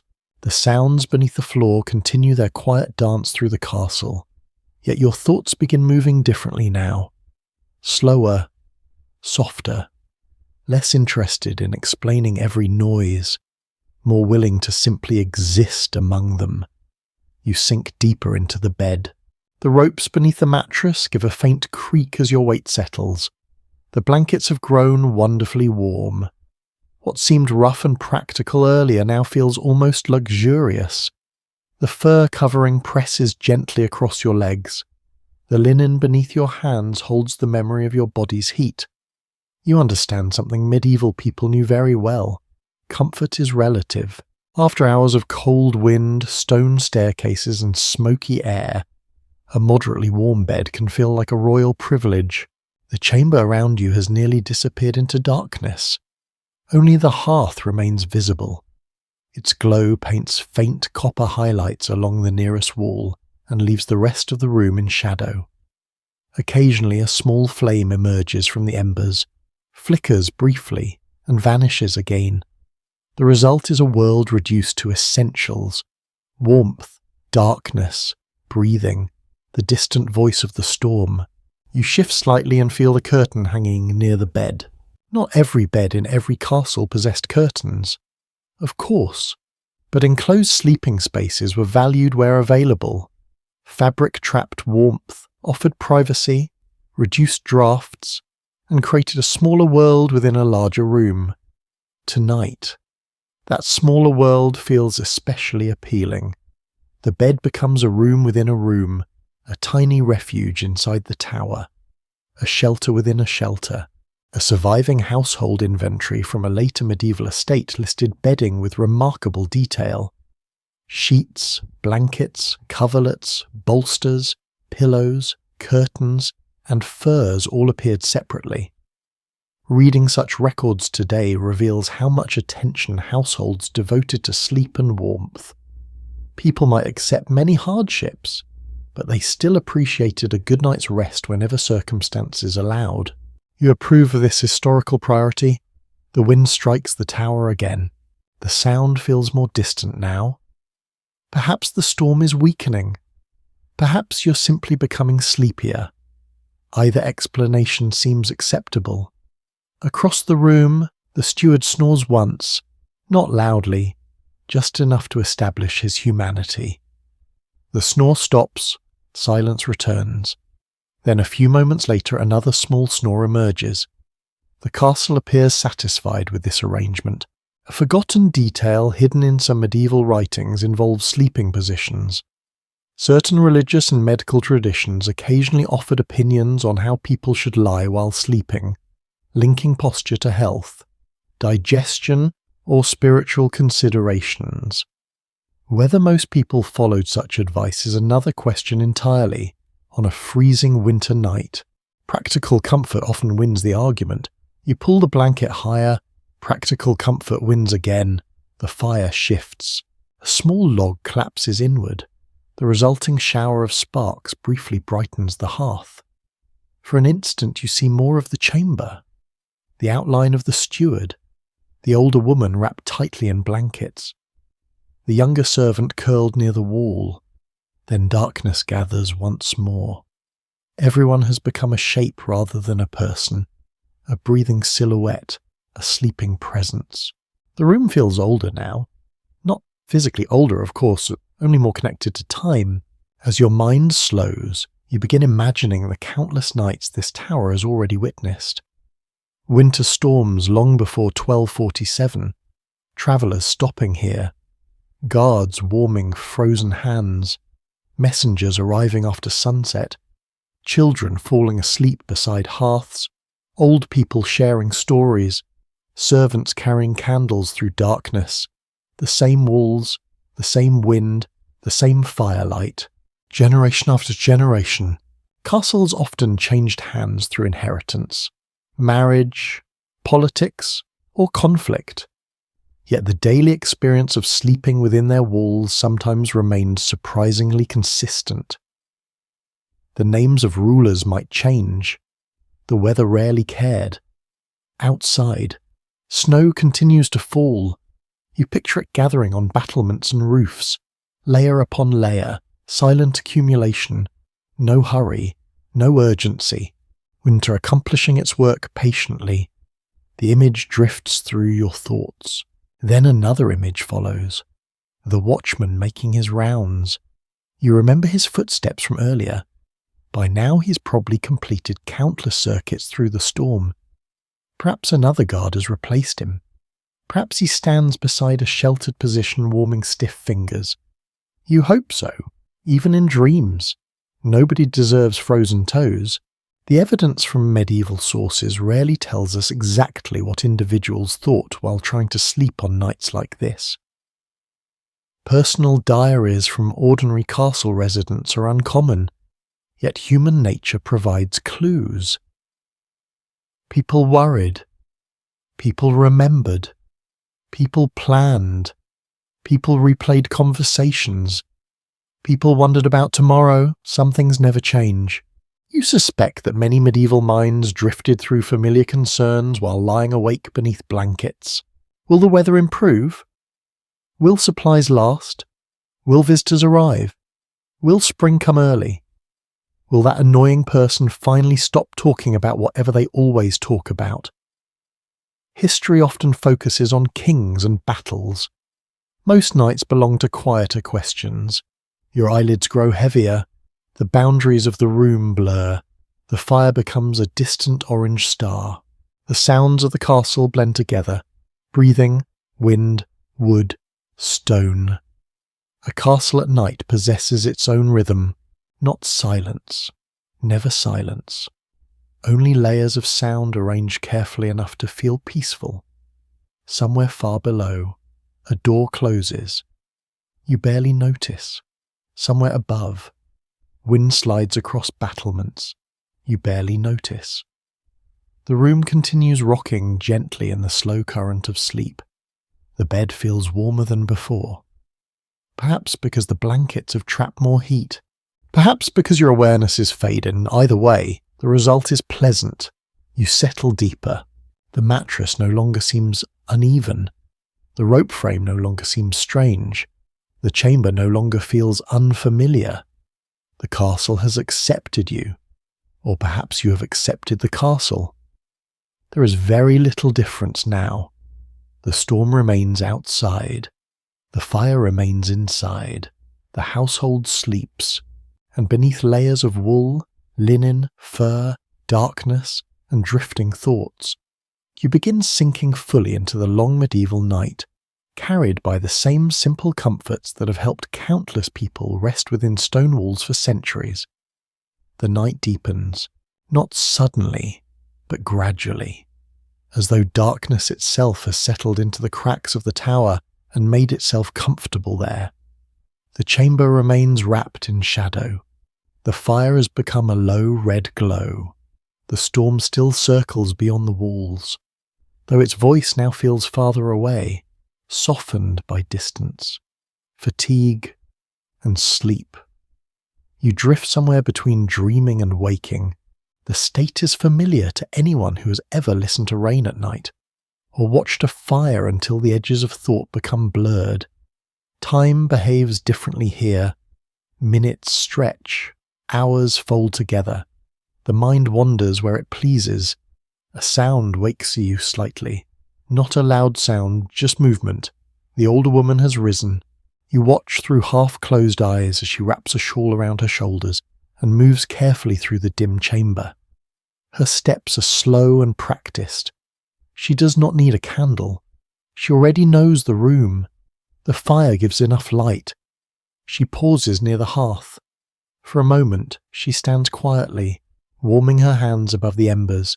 Then she makes the sign of the cross, a brief prayer, a few whispered words, nothing dramatic, nothing theatrical, just habit. Many people in 13th century Europe lived within a deeply religious world. Faith-shaped calendars, daily routines, festivals, laws, education and personal behaviour. Yet much of religion happened in small moments rather than grand ceremonies. Short prayer before sleep, a blessing over food, a quiet request for protection during a storm. The woman returns to her bedding. Soon her breathing steadies once more. The room settles again. You stare toward the hearth. The glowing embers resemble a cluster of tiny stars hidden beneath ash. Occasionally a brighter spark appears and fades. The effect is mesmerizing. It becomes easy to understand why people connected fires with mystery. For thousands of years, human beings have sat beside flames and watched patterns emerge. Faces appear briefly in glowing wood. Shapes move through smoke. Shadows stretch and contract across walls. The imagination rarely stays idle. A curious belief found in parts of medieval Europe suggested that dreams could sometimes carry meaning. Not everyone agreed about the source. Some viewed dreams as divine messages. Others treated them as reflections of daily concerns. Certain dreams inspired prayers. Others inspired caution. Most likely, many people treated dreams the same way people do today. Some felt important. Some felt strange. Some involved being chased by something absurd. Human minds have always been creative after midnight. The fire cracks softly. A tiny shower of sparks rises and disappears. You listen to the breathing around you. The steward, the servant, the older woman. 3 separate rhythms. Together they create a gentle pattern beneath the sound of the wind. There is comfort in that. Sleeping alone in a stone tower during a blizzard would feel very different. The presence of others changes everything. Their breathing confirms safety. Their warmth contributes to the room. Their existence makes the darkness less empty. Researchers studying medieval domestic life often emphasize how communal many experiences were. Modern expectations of privacy would seem unusual in many historical settings. People shared rooms, beds, workspaces, meals, and routines. Life unfolded collectively. Tonight, that collective presence surrounds you. Even in sleep, outside, the storm shifts direction. You hear it immediately. The wind begins striking a different side of the tower. The sound changes from a broad roar to a sharper whistle. Somewhere in the wall, air finds a narrow path. The result is a long, thin note, almost musical. The tone rises and falls with each gust. An old storyteller might have claimed the tower was singing. A practical mason would have blamed the architecture. Both explanations possess a certain charm. The note continues for several minutes, then fades, then returns. You find it oddly soothing, like a distant flute played by winter itself. Your eyes grow heavy again. Thoughts drift. You begin imagining the generations who occupied this castle before tonight. Children who learned to walk across these floors. Guards who stood watch during storms much like this one. Servants carrying candles up the spiral stair. Travellers arriving exhausted from snow-covered roads. Priests offering blessings. Messengers delivering news. Old people sharing memories beside the hearth. All gone now, yet traces remain. Not ghosts exactly, more like echoes. Every worn step, every polished latch, every smoke-darkened beam, the building remembers in its own way. The question of how medieval people viewed old buildings is more complicated than many assume. Some structures already seemed ancient to those who lived within them. Additions were made, repairs completed, rooms altered. Each generation inherited the work of previous ones and added something new. The castle around you is not frozen in time. It is layered, a living record of countless decisions. The wind eases again. For a little while, the storm grows quieter. You can hear snow sliding from a roof somewhere outside, a soft rushing sound, then stillness. The chamber feels warmer now. Not because the fire has grown, because your body has adjusted. The blankets have trapped heat. The mattress has accepted your shape completely. The cold corners of the room seem distant. The tower no longer feels hostile. Merely old. Very old, and somewhat opinionated. A small noise comes from beneath the bed. You freeze. The sound comes again. Scratch. Scratch. Tiny. Faint. A mouse? Almost certainly a mouse. Castles housed many residents who never appeared in official records. Mice, rats, insects, birds, and other creatures shared space with human occupants whether invited or not. The scratching stops. The unseen visitor continues whatever important mouse business required attention at this hour. You decide not to investigate. This seems wise. The room returns to quiet. The embers glow. The breathing continues. The The storm circles farther away. Your thoughts become slower, less distinct, more dream than memory. You think briefly of the watchman outside, then of the road disappearing beneath snow, then of the warm pottage from earlier, then of nothing in particular. The images drift apart. The castle grows softer around the edges. The sounds blend together. The fire, the wind, the sleeping household, the old tower holding them all within its thick stone embrace. Night has reached one of its deepest hours now. The world beyond the walls feels impossibly distant. Only this chamber remains, this warmth, this darkness, this slow, steady rhythm of life continuing quietly through a winter storm in the year 1247, and at last you begin slipping fully into sleep. Sleep loosens again, not because of a dramatic noise, not because the storm grows worse, and not because the tower suddenly reveals some terrible secret in the walls. No, your body wakes you for a much older reason. You need the latrine. For a few still seconds, you lie beneath the blankets and attempt to negotiate with nature. Perhaps, you think, the need will fade. Perhaps medieval history will show mercy. Perhaps your body will remember that outside the bed there is cold air, stone floor, uncertain darkness, and a blizzard with absolutely no respect for personal timing. Your body remains unmoved, so you open your eyes. The chamber is almost black now, shaped only by the dull red glow of embers. The others are sleeping. The steward breathes through his nose with a faint whistle. The older woman has turned toward the wall. The servant is curled tightly beneath his blanket, wise enough to look like a bundle of laundry and therefore avoid responsibility. You slide one hand from beneath the covers. Cold touches your fingers immediately. That alone nearly ends the expedition. But the need persists, slowly, carefully, with the silent courage of a person making a poor but necessary choice. You sit up. The blankets slide from your shoulders, and the tower air settles around you like a damp cloak. Warmth vanishes astonishingly fast. Your body, which only moments ago felt comfortably medieval, now files a strong objection. You reach for your outer garment. The wool is dry enough, though still faintly smoky. You wrap it around yourself, pull it close, and lower your feet to the floor. The boards are cold, not chilly. Cold, the kind of cold that travels through soles, ankles, and common sense. You pause, listening. No one wakes. Good. There are few experiences more humbling than creeping through a sleeping medieval chamber on your way to a latrine while trying not to sound like a burglar with digestive concerns. The latrine is not in the room itself. Of course not.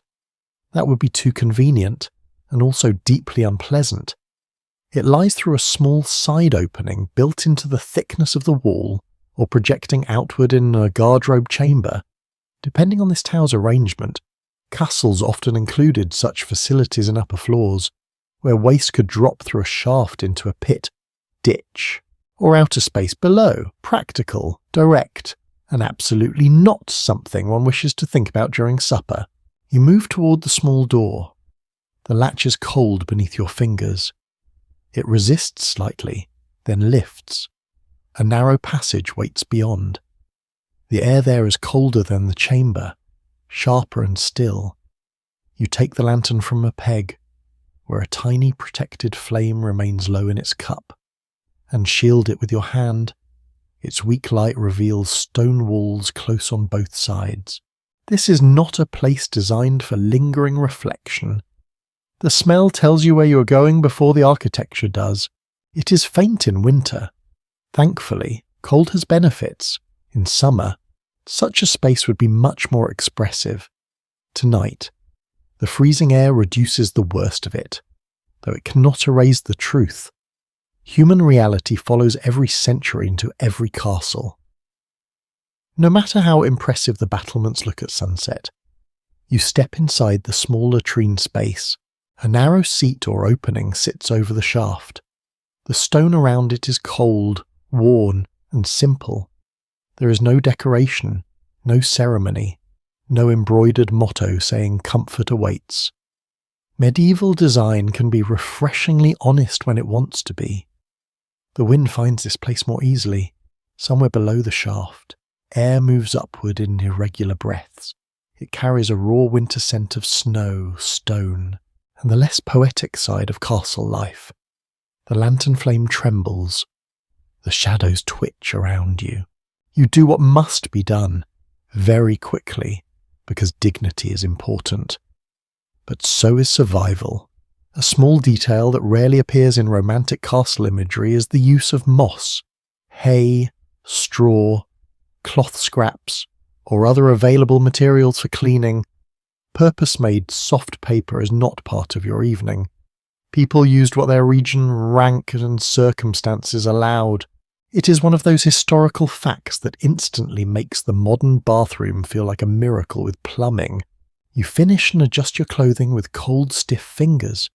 The wind gusts suddenly through the shaft, and the lantern flame leans sideways. For one uncomfortable moment, you imagine dropping it. You do not. Excellent work. The latrine chamber gives a faint creak. Or perhaps the shuttered outer opening nearby does. In a storm, every small space becomes an instrument. The shaft moans softly. The wind rises through it like a voice from below. And if you had more imagination than sense, you might believe the tower itself was objecting to your visit. Perhaps it is. People in the Middle Ages sometimes placed latrines carefully for both convenience and defence. But the details varied from castle to castle.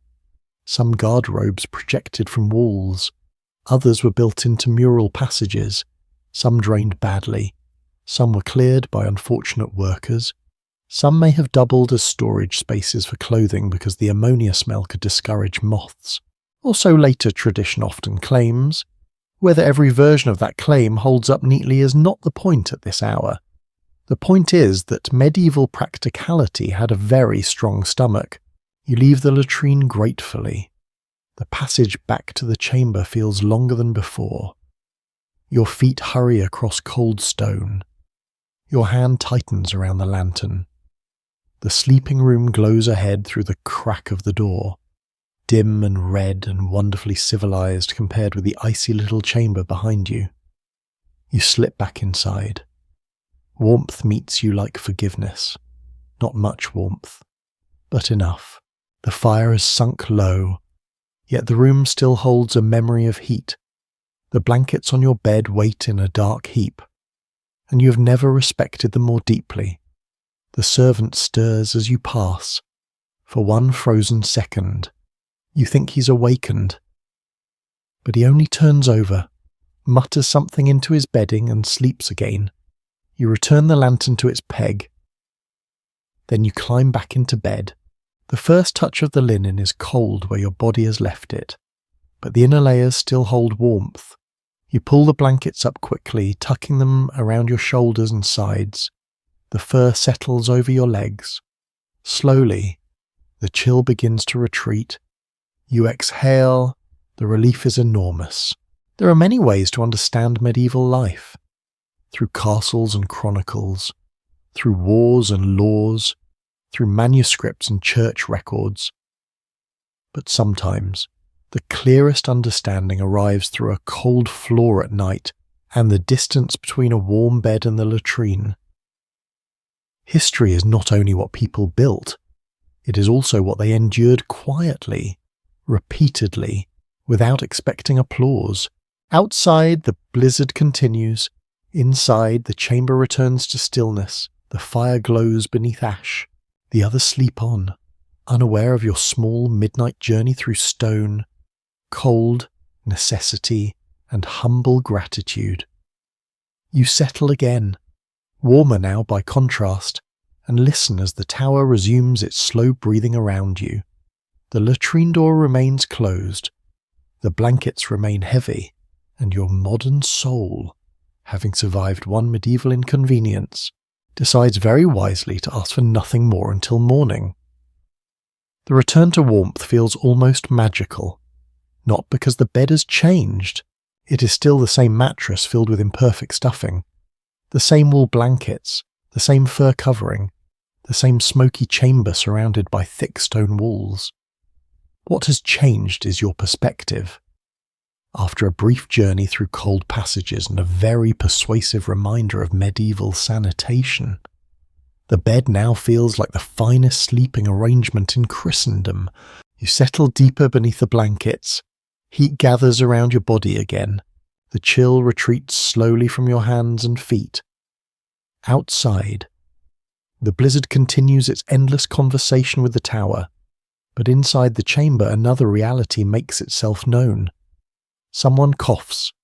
The sound is quiet, dry, brief. Then silence returns. A few moments later, another cough comes from a different corner of the room. This one is softer, more tired. You lie still and listen. It is easy for modern minds to romanticize a medieval castle during a winter storm. Firelight, stone walls, snow outside. The comforting image almost assembles itself.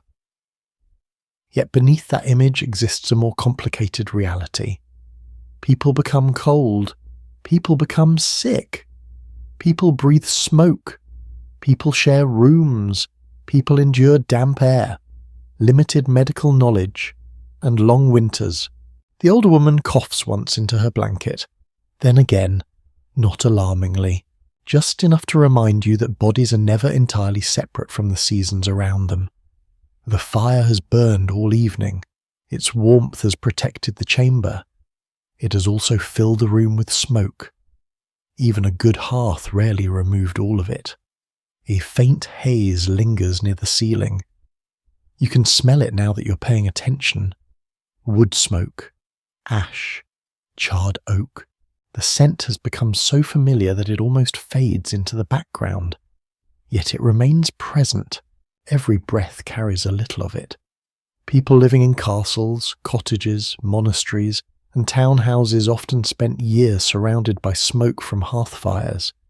It warmed rooms, cooked meals, dried clothing, and illuminated darkness. It also irritated eyes and lungs. Comfort and discomfort frequently arrive together. The older woman shifts beneath her blankets. The coughing stops. The room settles. You stare toward the hearth. The embers glow faintly beneath a layer of grey ash. They remind you of buried treasure, or perhaps buried danger. A fire must survive the night, but it mustn't become careless. Someone banked these embers carefully before sleep. Ash helps preserve heat. The remaining fuel waits patiently beneath the surface. In the morning, fresh wood can bring the fire back to life more easily. That small act of preparation links evening and dawn. Someone in the household is already helping tomorrow arrive. Your thoughts drift. The air in the chamber feels slightly damp. Not wet, just heavy. The sort of air created when stone walls, sleeping bodies, winter weather, and limited ventilation share the same space for long enough.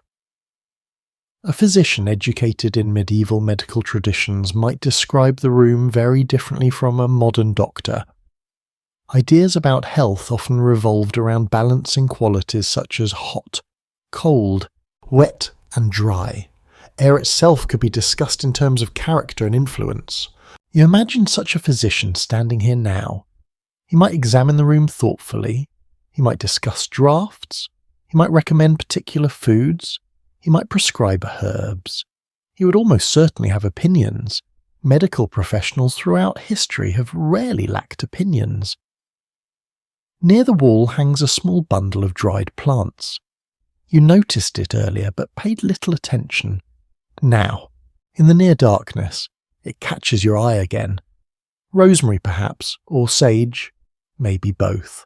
The herbs release a faint scent whenever air moves through the chamber. Someone chose to place them there.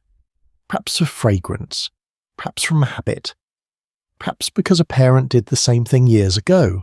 The reasons are lost, but the gesture remains, Many medieval households relied upon practical knowledge passed from one generation to another. Some remedies worked surprisingly well. Others probably offered more comfort than cure. Distinguishing between the two is not always easy from this distance in time. The wind shifts outside. A draft slips briefly across the room. You pull the blanket higher. Instantly you understand why people valued layers of cloth so highly. Warmth is not merely pleasant. Warmth is protection. The steward coughs once, then falls silent again. The sound reminds you that everyone in the room carries private concerns invisible beneath the blankets. A sore knee, a tired back, a lingering cold, a worry about family, an upcoming journey, the burden of responsibilities. Sleep does not erase such things. It only softens them temporarily. The castle itself seems aware of human fragility tonight. The great stone walls appear powerful from outside, yet within them rest ordinary people with ordinary vulnerabilities. A storm cannot be negotiated with. Neither can illness. Both demand patience. Both ignore status. A lord may possess land and authority. A winter cough remains unimpressed. The fire gives a soft crack. A piece of ash collapses inward. For a moment the embers brighten. Red becomes orange. Orange becomes gold. Then the glow settles again. You watch the change without moving. There is something deeply calming about a fire at this stage of the night. Earlier flames demanded attention.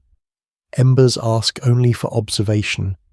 The room feels smaller now, not physically, emotionally.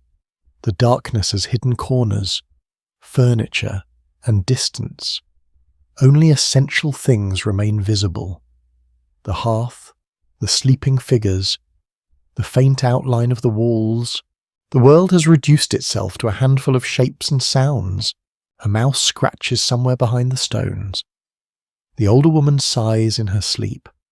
The wind brushes the tower. The fire breathes softly. All of it blends together. The noises no longer seem separate. They become one continuous atmosphere, one continuous night, one continuous reminder that life continues even during sleep. You close your eyes. The scents of smoke and herbs linger. The blankets trap their precious warmth. The chamber remains secure despite its imperfections. Nobody here expects perfection. They expect endurance. That expectation may be one of the great differences between your world and theirs. A modern inconvenience often feels like a failure. A medieval inconvenience often feels like Tuesday. The thought almost makes you smile. Outside, snow continues piling against walls and gatehouses.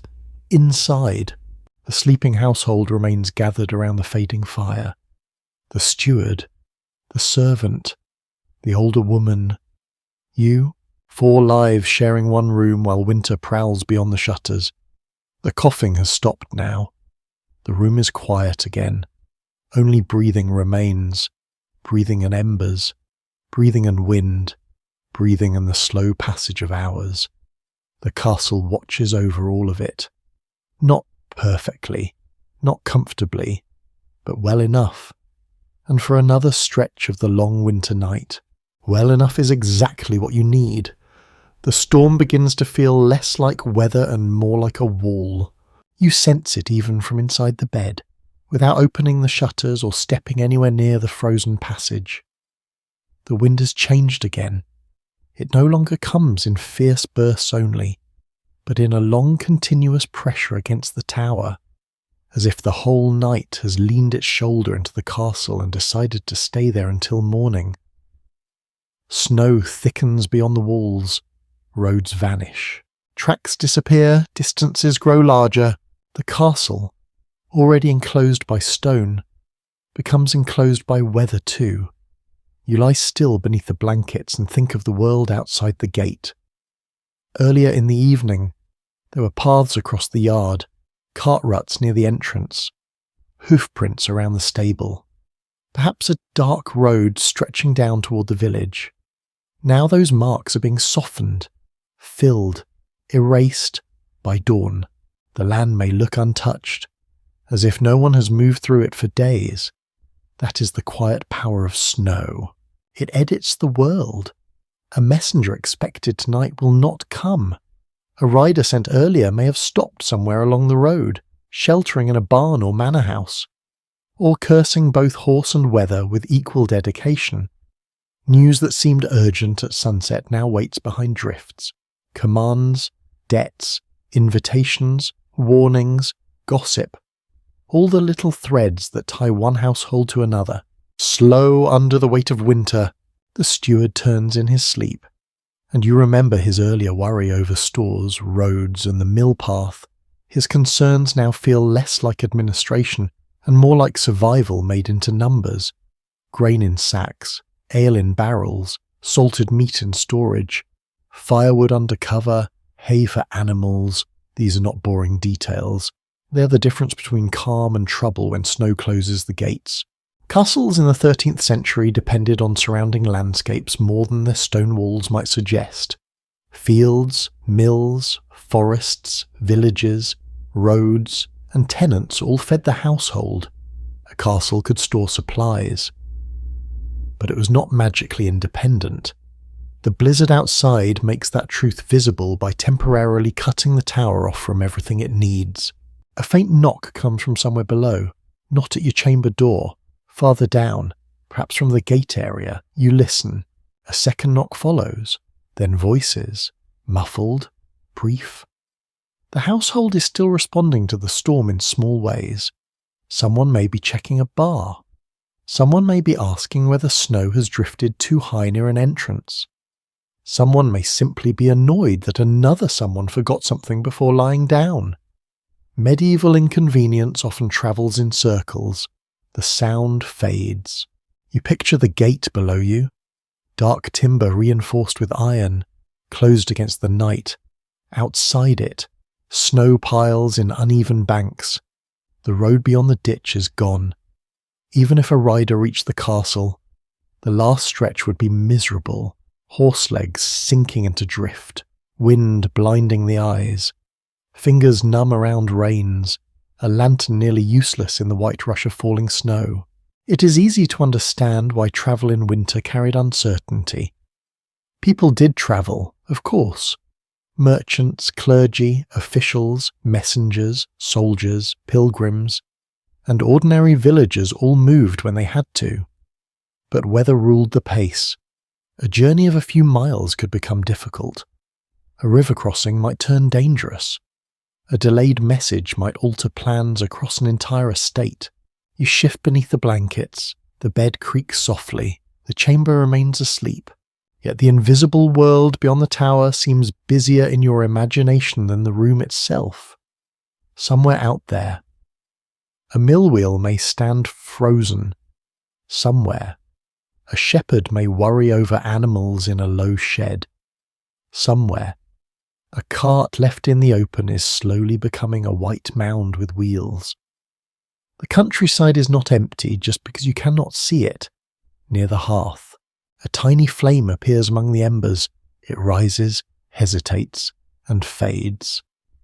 The room returns to red darkness. You imagine letters sealed with wax, tucked into leather pouches, wrapped against damp, and carried through cold air. In this century, information moves at the speed of feet, hooves, boats, and roads. No message leaps instantly across the world. No bell in your pocket announces news from distant cities. If the storm closes the road, silence falls between places. There is something peaceful in that. Also deeply inconvenient, possibly both, which is very medieval. A small thought crosses your mind. What if someone outside is expected by morning? A merchant bringing goods, a priest returning from a neighbouring village, a tenant with dues, a relative from another holding? The blizzard turns all such expectations into questions. Will they arrive? Will they wait? Will they be safe? The evidence from records of medieval travel leaves many uncertainties about ordinary delays. because the small failures of daily movement were not always written down. Great journeys, royal progress, military campaigns, and church business leave clearer traces. But one tired rider stopped by snow between a manor and a castle might disappear from history entirely, though the delay mattered greatly to those waiting. That thought feels oddly intimate. History remembers kings crossing mountains. It forgets the servant sent to fetch a message who spends the night in a hayloft because the road vanished. A sound like loose snow sliding from a roof rushes past outside. The room barely reacts. The tower has heard worse. You pull the blankets closer and imagine the castle from above.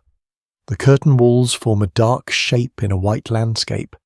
Towers rise at intervals. Roofs carry deep snow. Smoke escapes weakly into the storm from hearths that are still alive. Beyond the walls, fields stretch invisible beneath the blizzard. The village lies somewhere out there, hidden by darkness and weather. The castle is not lonely exactly. It is waiting. Waiting is a large part of winter. Waiting for dawn. Waiting for roads to clear. Waiting for the next delivery. Waiting for news. Waiting for the thaw. Even power must wait when snow decides to take the road for itself. A curious habit in some medieval communities was reading weather signs through animals. Smoke, cloud colour, moon halos. Or the behaviour of wind. Not formal science in the modern sense, but not foolish either. People who lived close to weather watched it closely. They remembered patterns. They compared seasons. They learned what certain winds might bring tonight. Anyone awake in the castle is probably listening and judging what morning will look like. The watchman outside may already know. He has seen how the drifts gather. He has felt whether the wind is easing or hardening. He knows which side of the tower catches the worst of it. The storm writes information on his face long before it reaches the steward's accounts. You breathe slowly. The air is smoky and cool.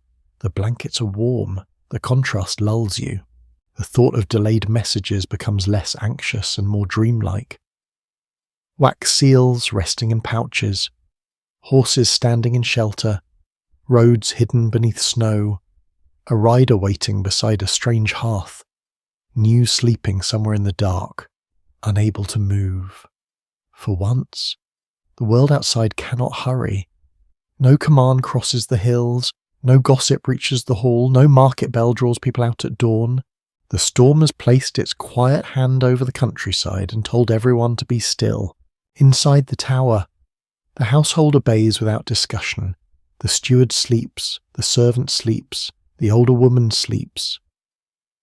The fire sleeps under ash. Only the castle remains half awake, holding its warmth and its people against the wide white silence spreading beyond the walls. And as your own thoughts loosen again, you feel the strange comfort of being unreachable, tucked high in stone while all messages, roads, and restless plans are gently lost in snow. The hour before dawn is often described as the quietest. Tonight, it feels restless. Not noisy, not active, restless. The castle sleeps, yet something beneath the surface remains awake. You feel it first as a change in the room, not a sound, not a movement, a mood. The fire has diminished to a bed of embers. The chamber is darker than at any point during the night. Even the storm seems to have exhausted itself for a while, settling into long stretches of whispering wind rather than fierce assaults against the walls.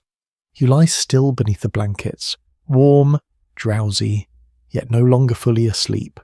Across the room, the steward stirs. His movement is subtle.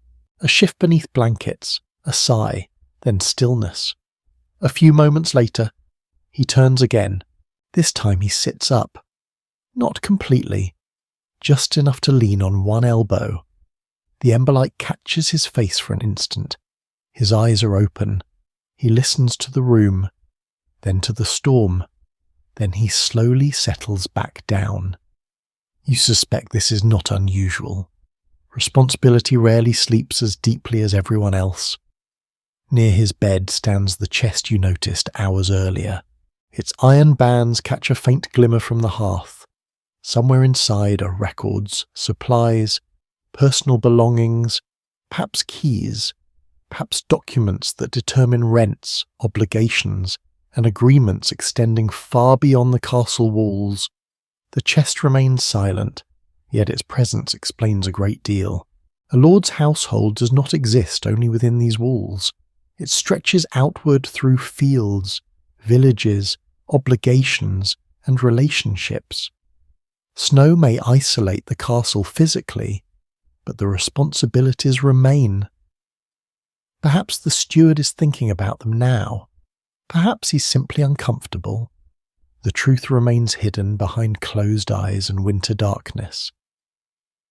A gust brushes the tower, not strong enough to shake the shutters, just enough to remind everyone that morning has not yet arrived. The older woman mutters softly in her sleep. A name, perhaps, or part of a dream. The sound fades before you can make sense of it. You wonder briefly what she sees: a childhood home, a summer field, someone long gone. Dreams travel freely through time. The body remains in the tower. The mind wanders wherever it pleases. Near the hearth, a small piece of wood collapses inward. A brighter glow spreads through the embers. For a few moments, more of the room becomes visible. A cup left near the wall, a folded garment hanging from a peg, the outline of a stool. Then darkness gathers again. The castle reveals itself only in fragments. A little here, a little there. Never all at once. That feels appropriate. Many of the people who lived in places like this would never leave behind written accounts of their lives. We know they existed because of scattered records, household inventories, legal documents, repairs, purchases, and occasional mentions in larger events. Like the room before you, history often appears only in brief flashes of light. The steward turns once more. This time he remains awake. You can tell by the way he listens, not nervously, not fearfully, simply attentively. A person responsible for many things develops the habit of listening. A loose shutter, an unusual noise, a problem downstairs, a visitor arriving late. Responsibility trains the ear. The wind shifts, far below. Something wooden knocks once. The steward waits. Nothing follows. Eventually he relaxes. You almost smile. Even 7 centuries ago, people lay awake wondering whether a strange sound required action or could safely be ignored until morning. Some experiences seem wonderfully permanent. The room grows quiet again. The servant near the wall sleeps deeply. His breathing has become slow and steady. You envy him slightly. Youth often possesses a remarkable ability to fall asleep almost anywhere. Stone floor nearby, storm outside, responsibilities tomorrow, none of it matters.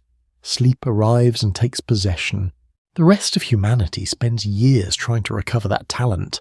Your thoughts drift toward the unseen parts of the castle, the lord perhaps sleeping elsewhere within the fortress, family members behind heavier doors, guards changing positions, animals resting in stables beneath roofs piled with snow, everyone enclosed within the same storm, separated by walls and rank, yet united by weather. A faint scent of wax reaches you. One of the candles must still be smouldering slightly. The smell mingles with smoke and wool. Together they create the scent of the tower itself. Not pleasant exactly. Not unpleasant either. Simply familiar now. Hours ago the room felt foreign. Now it feels inhabited. Known. You understand where the drafts come from. You know which shutter rattles. You recognize the breathing of the other sleepers. You've learned the voice of the fire. The castle has become less mysterious. Though not entirely, old buildings never surrender all their secrets. A tiny sound comes from somewhere within the wall. Not the mouse from earlier.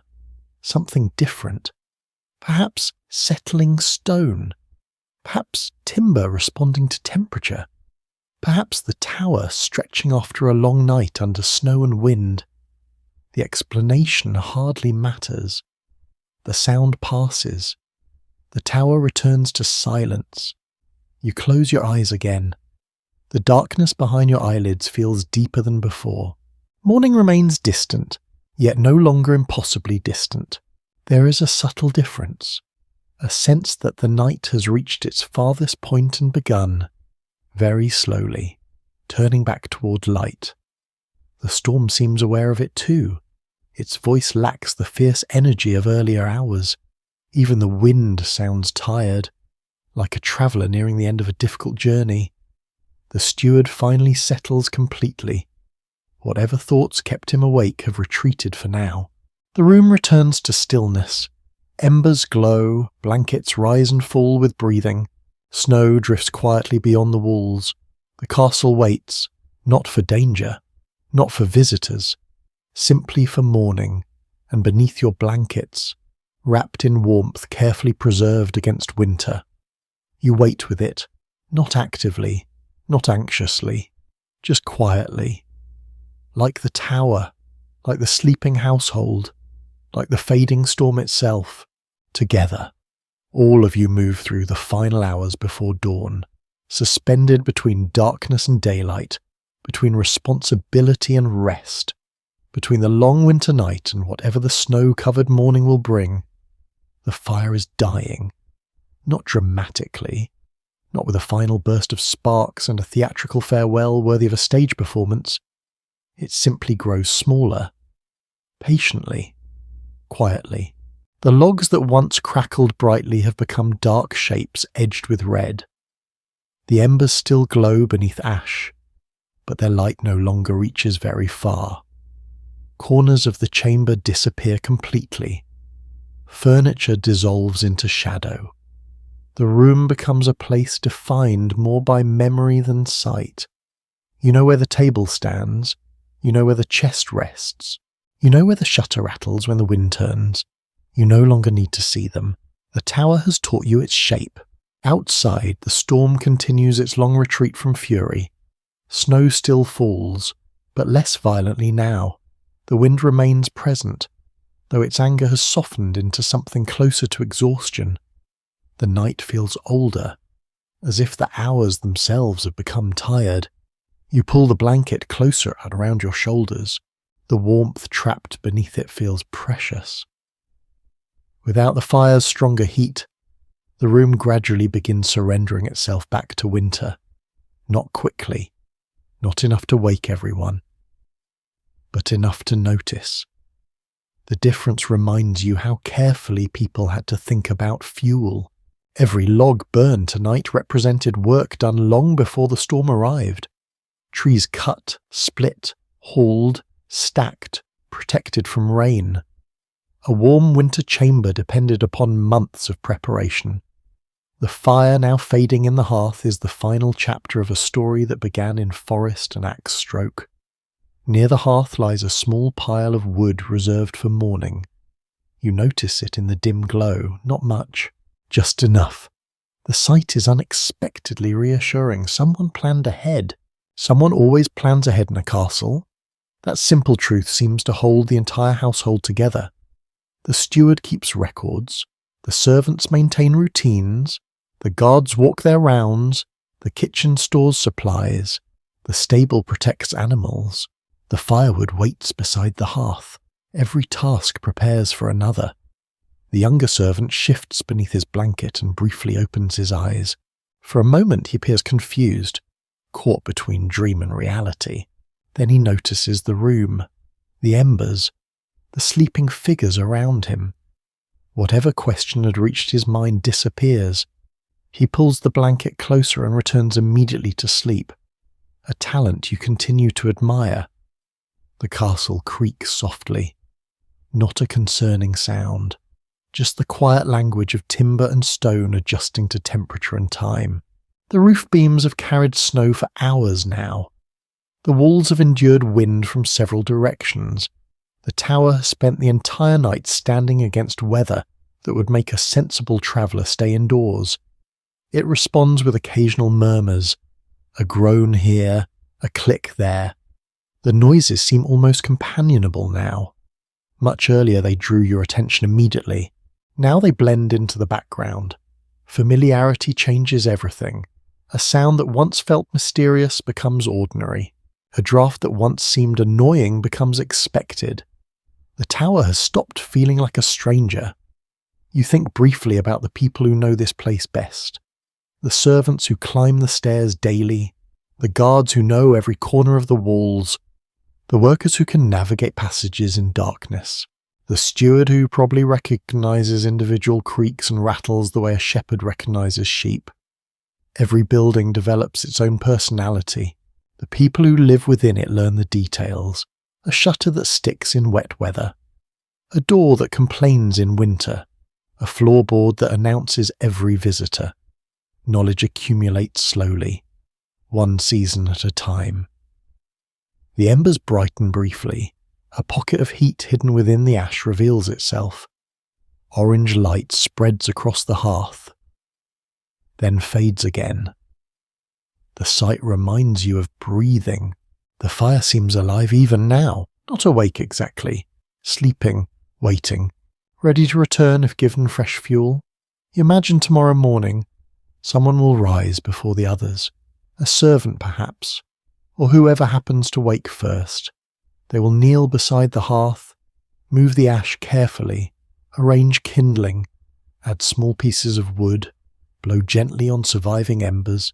Soon flame will return, the room will brighten, breakfast preparations will begin, the castle will awaken. For now, however, none of that has happened. The future remains folded inside the darkness. A faint sound drifts from outside, not wind, not footsteps, a raven perhaps, or another bird disturbed by the weather. The call lasts only a moment, then silence returns. You wonder whether dawn is closer than you think. Birds sometimes know before people do. The room certainly feels different, not brighter, just less deep. The darkness has lost a little of its authority. The longest part of the night may already be behind you. Across the chamber, the older woman shifts position. Her blanket slips slightly. Without waking fully, she adjusts it and settles again. The movement is so practiced that it seems automatic. Years of winter nights have trained her body well.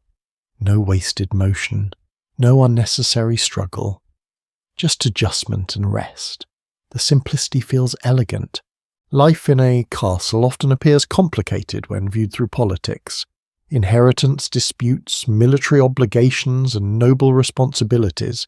Yet much of daily existence remained wonderfully simple. Stay warm, keep fed, maintain the fire, repair what breaks, sleep when you can, wake when needed. The essentials remain remarkably consistent across centuries. The storm sighs against the tower. A softer sound now, almost gentle. Snow continues falling beyond the walls, covering battlements, roofs, and roads in fresh layers of white. By morning the landscape will look transformed. You try imagining the view from the tower window, the gatehouse roof buried beneath snow, the courtyard smoothed into pale shapes, tracks erased, edges softened, a familiar world made new by weather. The image drifts through your mind lazily. Sleep approaches again, not the restless sleep of earlier hours, a deeper version, the kind that arrives when the night has nearly finished its work. The fire glows faintly, the castle breathes around you, the household remains wrapped in blankets and dreams. And somewhere inside the darkness, hidden among embers and stone and falling snow, morning begins its long quiet journey toward the tower. The tower shudders before you understand what has happened. It is not a violent movement. The walls do not crack. The roof does not groan open. No dramatic stones fall from above, which is always appreciated during sleep, but the whole chamber seems to tense for a moment, as if the storm outside has struck it with one enormous hand. You wake fully. The shutters slam once in their frames. The hanging on the wall lifts and falls. A thin line of cold air slips across your face. Someone across the room gasps softly. For several heartbeats, everyone listens. The storm has returned with force. Whatever quiet settled over the castle before dawn has broken. Wind rushes over the battlements in a long, harsh roar. Snow whips against the tower as if thrown from every direction at once. The sound fills the walls, the floor, the bed, even the blankets around you. The chamber is dark except for the embers. They pulse red in the hearth, too low to provide real light, yet bright enough to make the room feel alive. Shadows flicker uncertainly. The steward sits up. The younger servant rises quickly, far more alert than anyone deserves to be at this hour. The older woman pushes herself upright and wraps her shawl close. No one speaks at first. The castle does. A low vibration travels through the masonry. Then another gust hits. The shutter at the far window rattles so sharply that the servant crosses the room at once. He presses both hands against it, then checks the latch. The wind fights him through the wood. His shoulders tense. For a moment, it looks as if the storm is trying to enter by argument. The steward gets up and joins him. Together they secure the fastening more firmly. The older woman watches from her bedding, murmuring a few words under her breath. Prayer, warning, complaint, or all three. At this hour, categories blur. You sit wrapped in blankets, suddenly very aware of the height of the tower. Earlier, height meant safety and status. Now it means exposure. The wind finds upper walls first. It strikes the battlements, rushes around corners, presses through gaps, and sings along any opening left by human imperfection. A tower is strong, but it is also a thing standing upright in the dark, inviting weather to test it. The shutter holds, the servant steps back, the steward remains listening. A hard clatter comes from above. Everyone freezes. Something has moved on the roof or wall walk. Snow sliding, ice breaking, a loose object shifting. Perhaps only a piece of timber knocking in the gale. Impossible to know from here. The steward crosses to the chamber door and opens it a little. Cold from the stair enters immediately. Beyond the door, the spiral passage is black. A voice calls from somewhere above. Muffled. Then another voice answers from below. The words do not reach you clearly, but their tone does. Alert, not panicked. The household is awake in parts now, like a body responding to pain before the mind has fully formed the thought. The steward calls back. The exchange is brief. He closes the door. Roof snow, he says quietly, and a loose board near the walk. No one asks unnecessary questions. In this weather, someone will have to check it. Not you, thankfully. You've already survived the latrine, and history should not become greedy. The younger servant reaches for his cloak. The older woman tells him sharply to take gloves. He obeys. That small order carries more care than softness. A moment later, he's gone into the stair with the steward behind him, the lantern glow shrinking as the door closes. The room feels larger after they leave, colder too. You and the older woman remain with the embers and the storm. She listens in silence. Her face is difficult to read in the dim light. Not afraid, not relaxed. Something more useful than either. Prepared. People who live through many winters develop a practical relationship with alarm.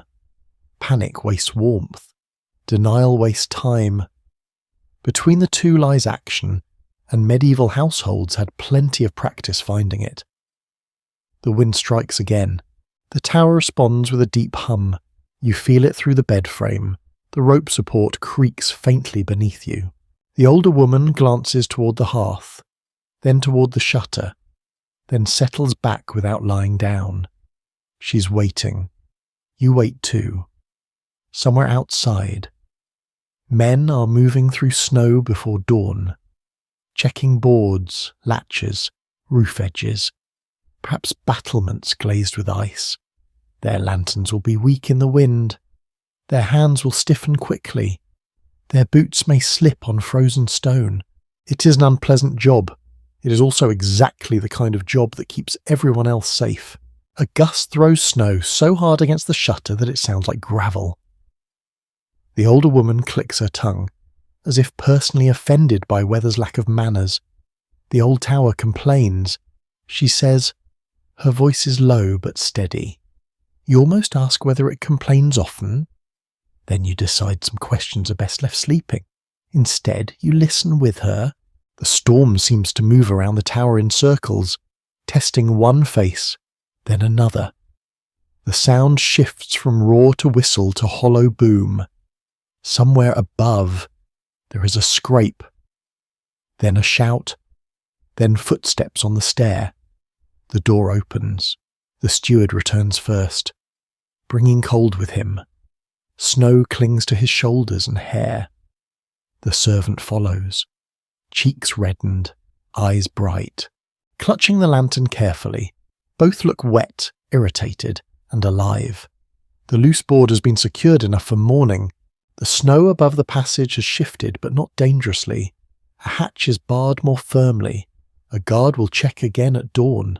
The report comes in fragments while cloaks are shaken and gloves held near the embers.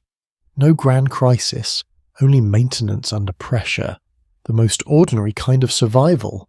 The servant kneels at the hearth and coaxes the embers.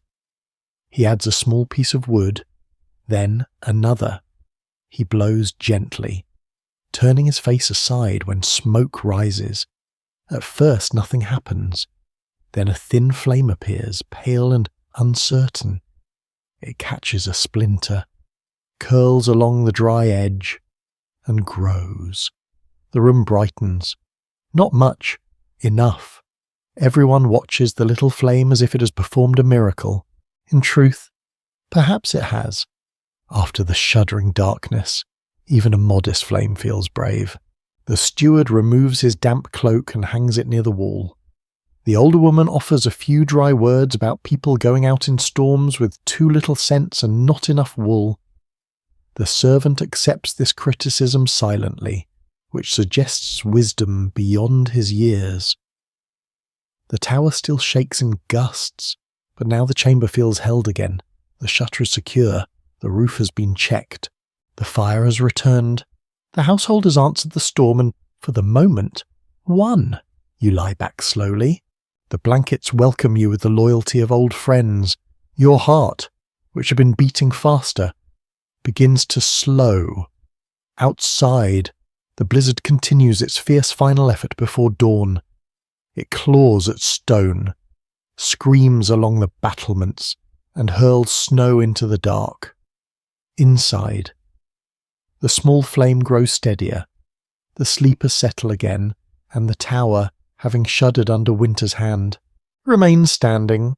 Old stone, tired people, stubborn fire. Enough courage for one more hour. The first hint of morning is not light, it is silence. You notice it before opening your eyes. Something is missing. The great voice of the storm which filled every corner of the night has weakened. Wind still moves outside. Snow still drifts from roof to roof. Yet the relentless pressure that surrounded the tower for hours has finally eased. The change feels almost startling. A room becomes aware of silence only after noise departs. You remain beneath the blankets for a while, listening. The fire survives. A few embers still glow beneath ash. Someone nearby shifts and exhales. Far below, a door opens and closes. The castle is waking, not quickly, never quickly. Like a large animal stretching after sleep, your eyes open. The chamber remains dim, yet the darkness has changed. The blackness of midnight is gone. In its place lingers a softer grey that seeps through the edges of the shutters and settles quietly against the walls. Dawn is approaching. The steward notices it too. Without a word, he sits up and rubs one hand across his face. His hair is untidy. His blanket slips from one shoulder. For a moment he looks less like a keeper of accounts and responsibilities and more like a tired man who spent the night in a cold tower. A very human transformation. Across the room, the older woman is already awake. Of course she is. Some people seem born with an agreement that allows them to rise before everyone else. She sits beside the hearth with her shawl wrapped tightly around her shoulders. One hand rests near the remaining warmth of the embers. She does not appear surprised by morning. She appears to have been expecting it personally. The younger servant continues sleeping, a remarkable achievement considering everything. The steward notices him, shakes his head slightly, and almost smiles. No words are exchanged. None are necessary. The room understands itself. Outside, something thumps heavily. Snow sliding from a roof. The sound rushes downward and disappears. The older woman glances toward the wall. "Good," she says softly. "That is all."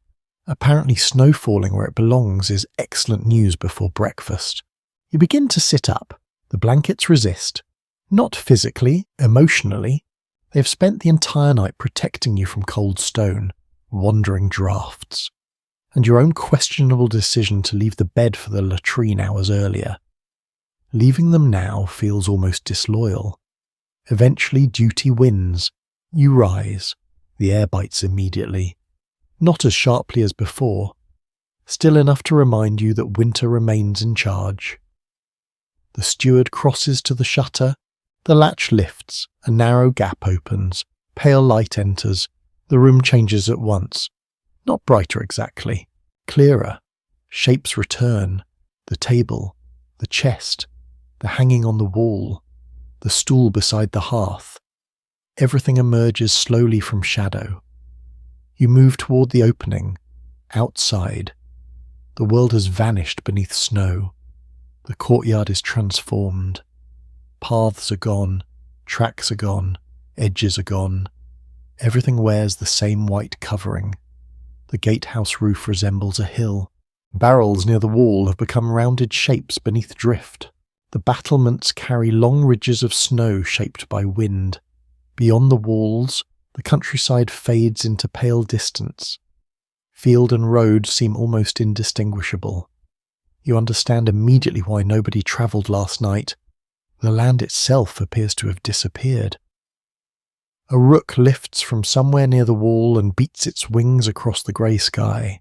Its dark shape stands out sharply against the snow. For several moments, no one speaks. The view holds everyone's attention. Even the servant, finally awake, comes to look. His hair points in several directions at once. The storm has not improved his appearance. History rarely mentions that morning hair existed in every century. A small smile passes through the room, the kind of smile people share after enduring something together. Not triumph, not celebration, simply recognition. The castle remained standing. The shutters held, the roof survived, the fire survived, and so did everyone else. The servant kneels at the hearth. Fresh wood appears, kindling follows. Soon the room fills with the familiar sounds of morning beginning. Wood against stone, a knife shaving thin curls from dry timber. The careful arrangement of fuel, a breath, another. Then flame. Small at first, then larger. The fire awakens. Its light spreads across the chamber in warm gold bands. The room immediately feels more alive. The older woman approves. You can tell because she stops looking suspicious. A useful measurement of success. From below comes the distant sound of activity. A bucket carried across stone. Voices in conversation. A door opening. Somewhere a dog barks. The castle is stretching awake level by level. The great stillness of night is ending. You realize how different the building sounds during daylight hours. Night belonged to wind, embers, breathing, and distant footsteps. Morning belongs to labour. Even before breakfast, work has begun. Snow must be cleared, animals checked, fires fed, water carried. The endless chain of small necessary action starts again. The steward returns to the chest and checks its contents briefly. The servant gathers a few items near the wall. The older woman adjusts her shawl and surveys the room with the expression of someone preparing to organise the entire century if required. Life resumes, quietly, steadily. Outside, sunlight still hides behind cloud. The sky remains silver and pale, yet dawn has unquestionably arrived. The long winter night is over. You stand beside the shutter for one last look. The landscape beyond the walls appears peaceful now, almost innocent. Nothing in the view suggests how fiercely the storm battered the tower only hours earlier. Snow has a way of hiding struggle beneath beauty. The drifts look smooth, the roofs look calm, the fields seem untouched. Only the people who spent the night listening to the wind know otherwise. You step back from the window. The fire crackles. The room warms. The household prepares for the day. And somewhere beyond the castle walls, the snow-covered world waits patiently for the first footprints of morning. The night is over. Not all at once. The darkness does not retreat dramatically across the sky. No trumpet sounds from the battlements. No golden beam breaks through clouds to announce victory over winter. Instead, morning arrives the way it often does. Quietly, patiently, almost shyly. The chamber has changed completely since you first entered it. Hours ago, it was a refuge from the storm. Now it feels like the beginning of a day.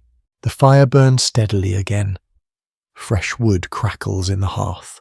The room smells of smoke, wool, and warming timber. The steward is fully awake. The servant has disappeared downstairs on some errand. The older woman sits near the fire, hands wrapped around a wooden cup. She seems entirely at home in the morning, as though blizzards, frozen towers, and sleepless nights are simply minor interruptions in a much longer conversation she's been having with life. You rise from the bed. The blankets slide away reluctantly. The mattress beneath them looks smaller now, less mysterious. One night ago it was an unfamiliar object in an unfamiliar room. Now it feels oddly familiar. A companion through the storm. You smooth one hand across the wool covering before stepping away. The gesture is unnecessary, yet somehow appropriate. The tower has sheltered you. The bed has done its work. Respect feels deserved. The chamber grows brighter with each passing minute. Grey light enters through the shutter opening. It settles across the floor, touches the walls, finds the edges of furniture. The room no longer depends entirely on firelight. Daylight has returned to share the burden. Below, the castle is fully awake. Voices drift upward through the floor. Boots cross stone. A door slams. Someone laughs. A dog announces a discovery of enormous personal importance. The world is moving again. The storm may have slowed travel. It may have buried roads. It may have transformed the landscape. Yet life continues. Life always continues. The steward gathers several items from the chest. A bundle of documents, a wax tablet, a small pouch. The ordinary tools of responsibility. The younger servant returns carrying a bucket and nearly slips on the threshold. The older woman notices. The look she gives him contains an entire lecture without requiring a single word. The servant straightens immediately. Some forms of authority require no explanation. You smile. The room smiles with you. The tension of the night has vanished. In its place remains something gentler. Relief, perhaps. Or gratitude. Or simply the quiet satisfaction that comes from reaching morning. You cross toward the window.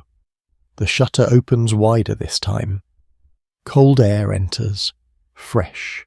Sharp. clean. Beyond the walls stretches a transformed world. Snow covers everything. The courtyard lies beneath white drifts. Tracks from yesterday are gone completely. The landscape appears untouched, almost dreamlike. A few figures move below, dark against the snow. Workers clearing paths, guards inspecting walls, people returning the castle to its ordinary routines. The sight feels peaceful, not because winter has ended, it has not. Not because hardship has vanished, it certainly has not. The peace comes from something simpler. The storm has passed. The castle endured. Morning arrived. Sometimes that is enough. You think about the long night behind you, the climb up the spiral stair, the first warmth of the hearth, the meal shared beside the fire, the watchman pacing through darkness, the sounds beneath the floor, the cold journey to the latrine, the coughing in the night, the responsibilities that kept some people awake, the storm testing shutters and roof boards, the silence before dawn. All of it now belongs to memory. A single winter night in the year 1247. Nothing world-changing. No battle. No royal visit. No famous event waiting for chroniclers. Just ordinary people inside a castle during bad weather. Yet those ordinary moments reveal something important. History is not built only from grand events. Most lives unfold through evenings, meals, conversations, worries, routines, and shared shelter. Most people who ever lived never entered history books. Still, they woke before dawn. They repaired shutters. They tended fires. They watched snow fall beyond castle walls. They cared for one another. The room behind you grows warmer. The fire continues building strength. The steward prepares for work. The servant prepares for more work. The older woman prepares, it seems, to supervise everyone else's work. Some things remain timeless. You take one last look through the window. The sky has brightened considerably. Clouds still cover the sun, but light spreads across the countryside. The storm's anger has vanished. Only its results remain. Snow on roofs, snow on walls, snow on fields, snow resting quietly across the world. You breathe in the cold morning air, then step back into the chamber. The tower no longer feels like a refuge from danger. It feels like part of the day. The night has released its hold. Soon people will descend the stairs. Breakfast will appear. Paths will be cleared. Tasks will begin. Life will move forward. Yet for a few final moments, you remain here. Between the memory of darkness and the promise of daylight. Between storm and routine. Between sleep and work. The fire crackles softly. The room glows with warmth. Outside, winter shines beneath fresh snow, and you carry with you the quiet memory of a single night spent high in a medieval tower, listening to wind beyond stone walls while a small hearth held back the cold. The memory lingers.